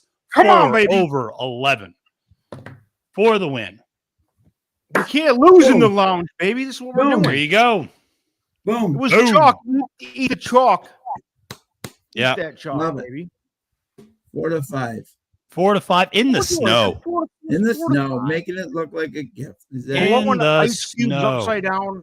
It doesn't matter if there's ice cubes blowing in the face. We're winning. And by the way, I can say this for Dylan, right? Boring. Having ridden so many winters at Aqueduct with that wind and that That's a good point. No, there's going to be no problem for him. Yeah. Where's Dylan from originally? Huh? He's from New York. Robbie Davis is dad. They're dear friends of ours. Jackie, Katie, Dylan, love all three, and Eddie Davis, their brother, who I love. Who he trained. He was Jimmy's assistant for preservationist. Yeah, exactly. So love now the Davis clan. And by the way, I mean, you talk about somebody who it's in the blood is Katie. I mean, she's got a 1-year-old and she's winning races. Yep. I mean, you talk about crazy. I mean, guts and just Jesus. And by the way, a true story at Saratoga last year, right? I'm with Eddie and right. Who is on the ground breakdancing? Robbie Davis, the dad. That's awesome. He's still the best athlete of them all. It's amazing. You guys, Matt called it. He says, "Oh, the 4 stumbles out of the gate, perfect." And I'm behind 5 seconds, and I'm like, shit. I'm for real mentally giving up. I love that. I love that they all went all forward, though. That was great for him. You know, he had to go. Yeah, it was. Right. It was. I mean, the horse was superior. And we talked about it before the race. It was like sometimes you have to commit to a horse that you don't want to bet on. Yeah. I mean, dude, awesome. We did it, baby. 7 for 7 in the lounge, baby. 7 for 7, turning that positive ROI. Man, look at Colin trying to neg us here. There's an inquiry. What are you doing? How's there an inquiry? I guess the 4 and 11. I mean, they were close to each other, but there's nothing. There was some bump, and that's not on the 4. That I think that's on the other people, not the 4. Colin, don't be starting on us, baby. I know Colin. So Colin's hoping we lose. Colin is hoping we lose. Yeah, he is. Colin is not a team player here at all. No, Colin is just upset that he lost a lot when he was involved on in the one time. In the one controversial lounge. Yeah, but I mean, Colin, I'm back in next week. Colin does not take kindly to us talking crap about him. We love you, Colin. But I mean, the 4 and 11 definitely were close to each other coming down the stretch. It didn't look like there was any. I mean, Dylan definitely showed the 11, showed the 4 to the 11, and definitely brought him up along them. But it didn't seem like there was anything crazy. It didn't impact. Almost on my own start. Played, okay. Yeah. On my own played the 4-10. Yeah. You know, so I'm glad I didn't 1st and 3rd. Yeah. So Tom's saying it's at the start. At the start, okay. But if it's at the start, then I can't see them. No, I don't know. Can't really see them doing much. That would affect the 4 at least, because but that there was something funky that happened on the break for sure. So a couple of horses missed it. There was like 2 separate races. The 4 tripped out of the gate by a half hour. Yeah, and Jake, trust us, we are very kind to Colin all other times, and we love Colin very much. So no cyberbullying of Colin. Fair enough. Believe me, I only quote unquote cyberbully people that I love. Exactly. I really do. I mean, and his Bruins are winning 3-2, so Colin's happy. Yeah. Also, this is actually an incredible. I don't know if this is actually true from Trusty. Is it? This would be incredible. If this is the first inquiry at Turfway. It will also be the first public suicide committed if they take the 4 down. No, they're not taking the 4 down. Don't worry about that. He broke too badly to be a part of it. Right. Yeah. Exactly. There's no inquiry on the 4. He stumbled out and started 10 yards behind everybody. Exactly. So now we're but this was fun. I mean, doing Turfway has been a blast, and the biggest gamble you can make as a group. And I think guys, Sean saved us mid thing. Me and Matt lost the 2 early races. Sean brought us back to even. Yeah, he did. Yeah. Then I blew that race 7 was that was tough. That was race 8 was tough. But yeah, but you were second and third. You were on the right track, though. You were smelling bombs. I wasn't gonna. I wouldn't have bet that race in reality. Right? No, but you I were bet smelling every bombs, so lounge kudos bet to you. Yeah. Every lounge bet I make. I would have lost if I was betting. I would have lost on the 6 and 11 and been miserable. So yeah, it was a bad. Exactly. So it's all Thrilling picks. Looking for some serial killer knowledge. What do you want to hear? I mean, I got it all. Green River. I mean, I will go. Yeah, a lot of facts. By the way, your love of talking about serial killers made it all the way to Pennsylvania Derby Day, where Tom from Tom and Tom Racing and Triple Clowns comes up to me and goes, I haven't seen El Hombre in a while. Has he gotten in trouble for talking about serial killers too much? What do you need to know, dude? I love Tom. I was like, no. I was like, he's not Tom's in trouble. It's fine. Everything's fine. Tom's backed out. He hasn't been around much. I love Tom. Yeah. No, Tom's Florida, great guy. Stuff. Yeah, Tom's been doing his so me and Tom and the Triple Clowns guys. Oh, Randy. Yeah, Randy. Yeah, Randy and AJ. Yeah. We had a big long talk off. We recorded something for like a half hour, and then we sat on here and talked about serial killers for like 3 hours. It was great. Yeah. So I remember one time I was on before. I like to talk about. People don't like to admit that they know a lot about it, but everybody does. I'm fascinated with it. I mean, true crime is like one of the top genres. Yes. On Netflix. Yeah. Dennis Trusty says I was there, El Hombre. He was in on that conversation. Everybody was laughing uncomfortably.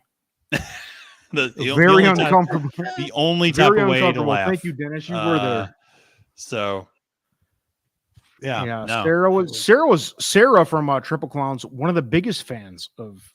Oh, maybe more so than the boys were. And Sarah, and I will say, and I'll give her credit, kudos, one of the better handicappers of like Japanese and Chinese racing, Asian racing. She's great. She's got a lot of stuff, knowledge of that over there. And Caitlin does too, from Turfway. Caitlin Free. She stays up till like 2 a.m. to watch those Japanese Chinese races at Shatin and another Hong Kong. Another excellent one. If anyone's ever watching Japan, is their friend Alex Henry. She's very Alex is great. She's very good with it. Exactly. My buddy Klaus, Sean, Matt, what happened with remember the Japanese invasion last year for the Breeders' Cup? And then so it seemed like it was going to. I knew Matt would have an opinion because Matt's big on this, but I mean that in a good way. Like no. So there's a big movement for Japanese horses last year, and then all of a sudden this year you didn't hear anything. Somebody explained this to me, and I appreciate it. It might have been Caitlin actually, who said one of the issues is that transporting horses from Japan to Kentucky requires an overnight. It can't be a direct flight. Yes. Unlike Japan to Santa Anita or Del Mar, direct. Where it's direct. And so they actually have to stop in Anchorage, Alaska. Yep. And then refuel up and spend the night in Anchorage and then go Anchorage to Keeneland or Anchorage to Kentucky or something like that. Yep. And a lot of Japanese trainers, especially with a ton of big races in Japan and China, but like a couple of weeks after the Breeders' Cup, didn't want to bring their horses and do that to them over there. I would expect next year you're going to see a lot a horses at Santa Anita. They will be back. And they'll be back on the West Coast. They will be heard next year. They will be heard. They're going to be loaded to bear. My education and my professional career is in supply chain logistics, and I can attest to the fact that it is very hard to get stuff out of Asia overnight or in any such manner. But with a horse, I have no idea. But I could. What are you going to do? Oh, the horse is going to stay overnight in Anchorage, Alaska. Like, right. A $5 million horse is going to sit over there, and what are you going to do? Right. Just freeze.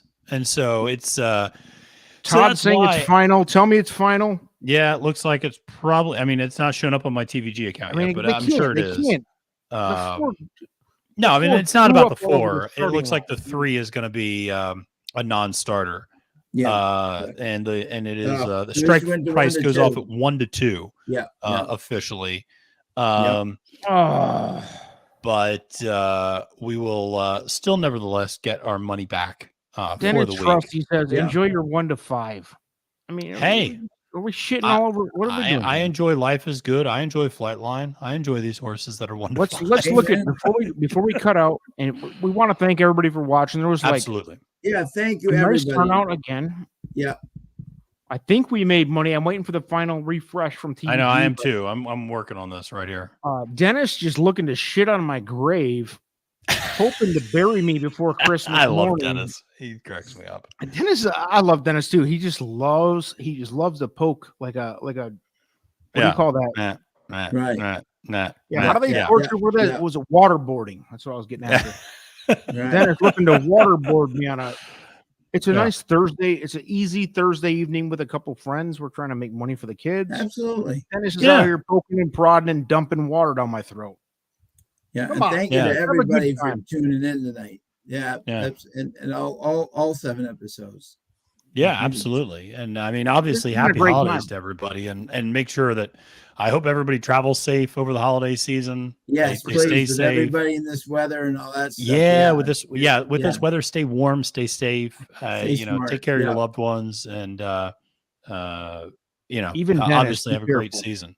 And then listen, shameless plugs for Capping the Card, or shameless plugs for Trust the Profits. We got Colin up on daily doubles for Fairgrounds on what is it? Does he have Fairgrounds Saturday? He's got a daily doubles, I think, up for Fairgrounds. Yeah, he's got a Monday, I think. Or Monday at Fairgrounds. He's got the daily doubles Yeah, up. there's a lot of big races Monday. We got Capping the Card that's going to be dropping tomorrow with me and Ryan Gamino, really nice young kid who is great. really good out there on the West Coast. We're Yeah, going to be yeah. doing the Capping the Card for opening day at Santa Anita. That's going to be out there on Trust Oh, the that's great. Profits. Obviously, we got the Win Play show last couple of days with different stuff, That's been pedigree talk, fantastic, by the way, man. all sorts of. That's Oh, been thank you, Sean. fantastic. That's nice of you to say. Absolutely. But just make sure everybody's subscribed to Trust the Profits so that they can get all this good stuff. Keeping the content rolling. We're going to do a cocktail lounge every Thursday night, as long as there's nothing crazy going on, or Dennis, trying to curse us. But I'm we in win in next. spite of Dennis. I'm in next Thursday. Where can we go next Thursday? I wonder what next Thursday. Dude, I don't even know. All right, it's official. It's official. All right, Let's I see, hold on. 318. Yes, baby. 3, Here we go. You ready for the 18, final 5. bankroll? Yes. Hang on, I'll put you guys on Oh yeah, because nobody knows the final bankroll. But this is crazy. yeah. I got it. I have it up right now. Do you have it? All right. Yep. This is fun. Yep. Let's make sure we align on this Okay. because I have the number that I think it is. and if we're talking our goal, what we talk about, Sean, if you Yep. got to win, take your $50 and win $51, you're good. Yep. Yep. You can do that consistently, you're a winner. Here we go. Yep. It's not 51. No, it's not. It's 52.82. All right. I got 52.47, but yeah, Boom. we'll yeah, that's all good. Boom. I don't I know what love it's probably the difference between TVG and Oh, that might be Twins true. players Actually, or whatever that you're probably playing. is. Yeah. That could be it. That's probably exactly it. baby girl, baby. Boom. We lost 5. We lost 3 out of the 5 races, but man, Sean came up big Sean and then huge. Drop it. the all-in shove at the last minute. I mean, that's a tough shove on an even money, guys. We Yeah. did it last week. Yeah. It's a Yeah. tough shove. It is a tough. Nobody but wants hey, to eat chalk. Hey, no, all the money that was in your wallet still remains with a couple Yeah, bucks. and you get an extra Yeah. $2. Yeah, the buy kids. yourself A couple bazooka That gums. coffee in the Exactly. morning, Remember bazooka? Because you're gonna Remember need bazooka bubble gum at the store for a nickel? Remember those? Fantastic. Go get a few of them. Maybe get yourself a soda Absolutely. pop. But wait, hey, we won again. Thanks everybody for joining. We're Thank coming you, back everybody. next week. Yeah. 7 for 7. And most importantly, That's happy hard to do. holidays to everybody. Absolutely. Christmas. Happy holidays. And Merry Happy Christmas, Hanukkah. Happy Hanukkah. Kwanzaa, Yeah, absolutely. Christmas, the whole 9 Yeah. yards. Thanks to you guys for joining me tonight because I don't think I would have won without that. Sean, that play on that 3 horse in the middle of that thing, Yep. I wouldn't Saved have it. had it. Saved it. Yeah. Thanks, So, sir. good job, Man, guys. always a Thanks everybody pleasure, for sir. tuning in. Absolutely. Peace on earth Absolutely. and mercy mild. Peace out.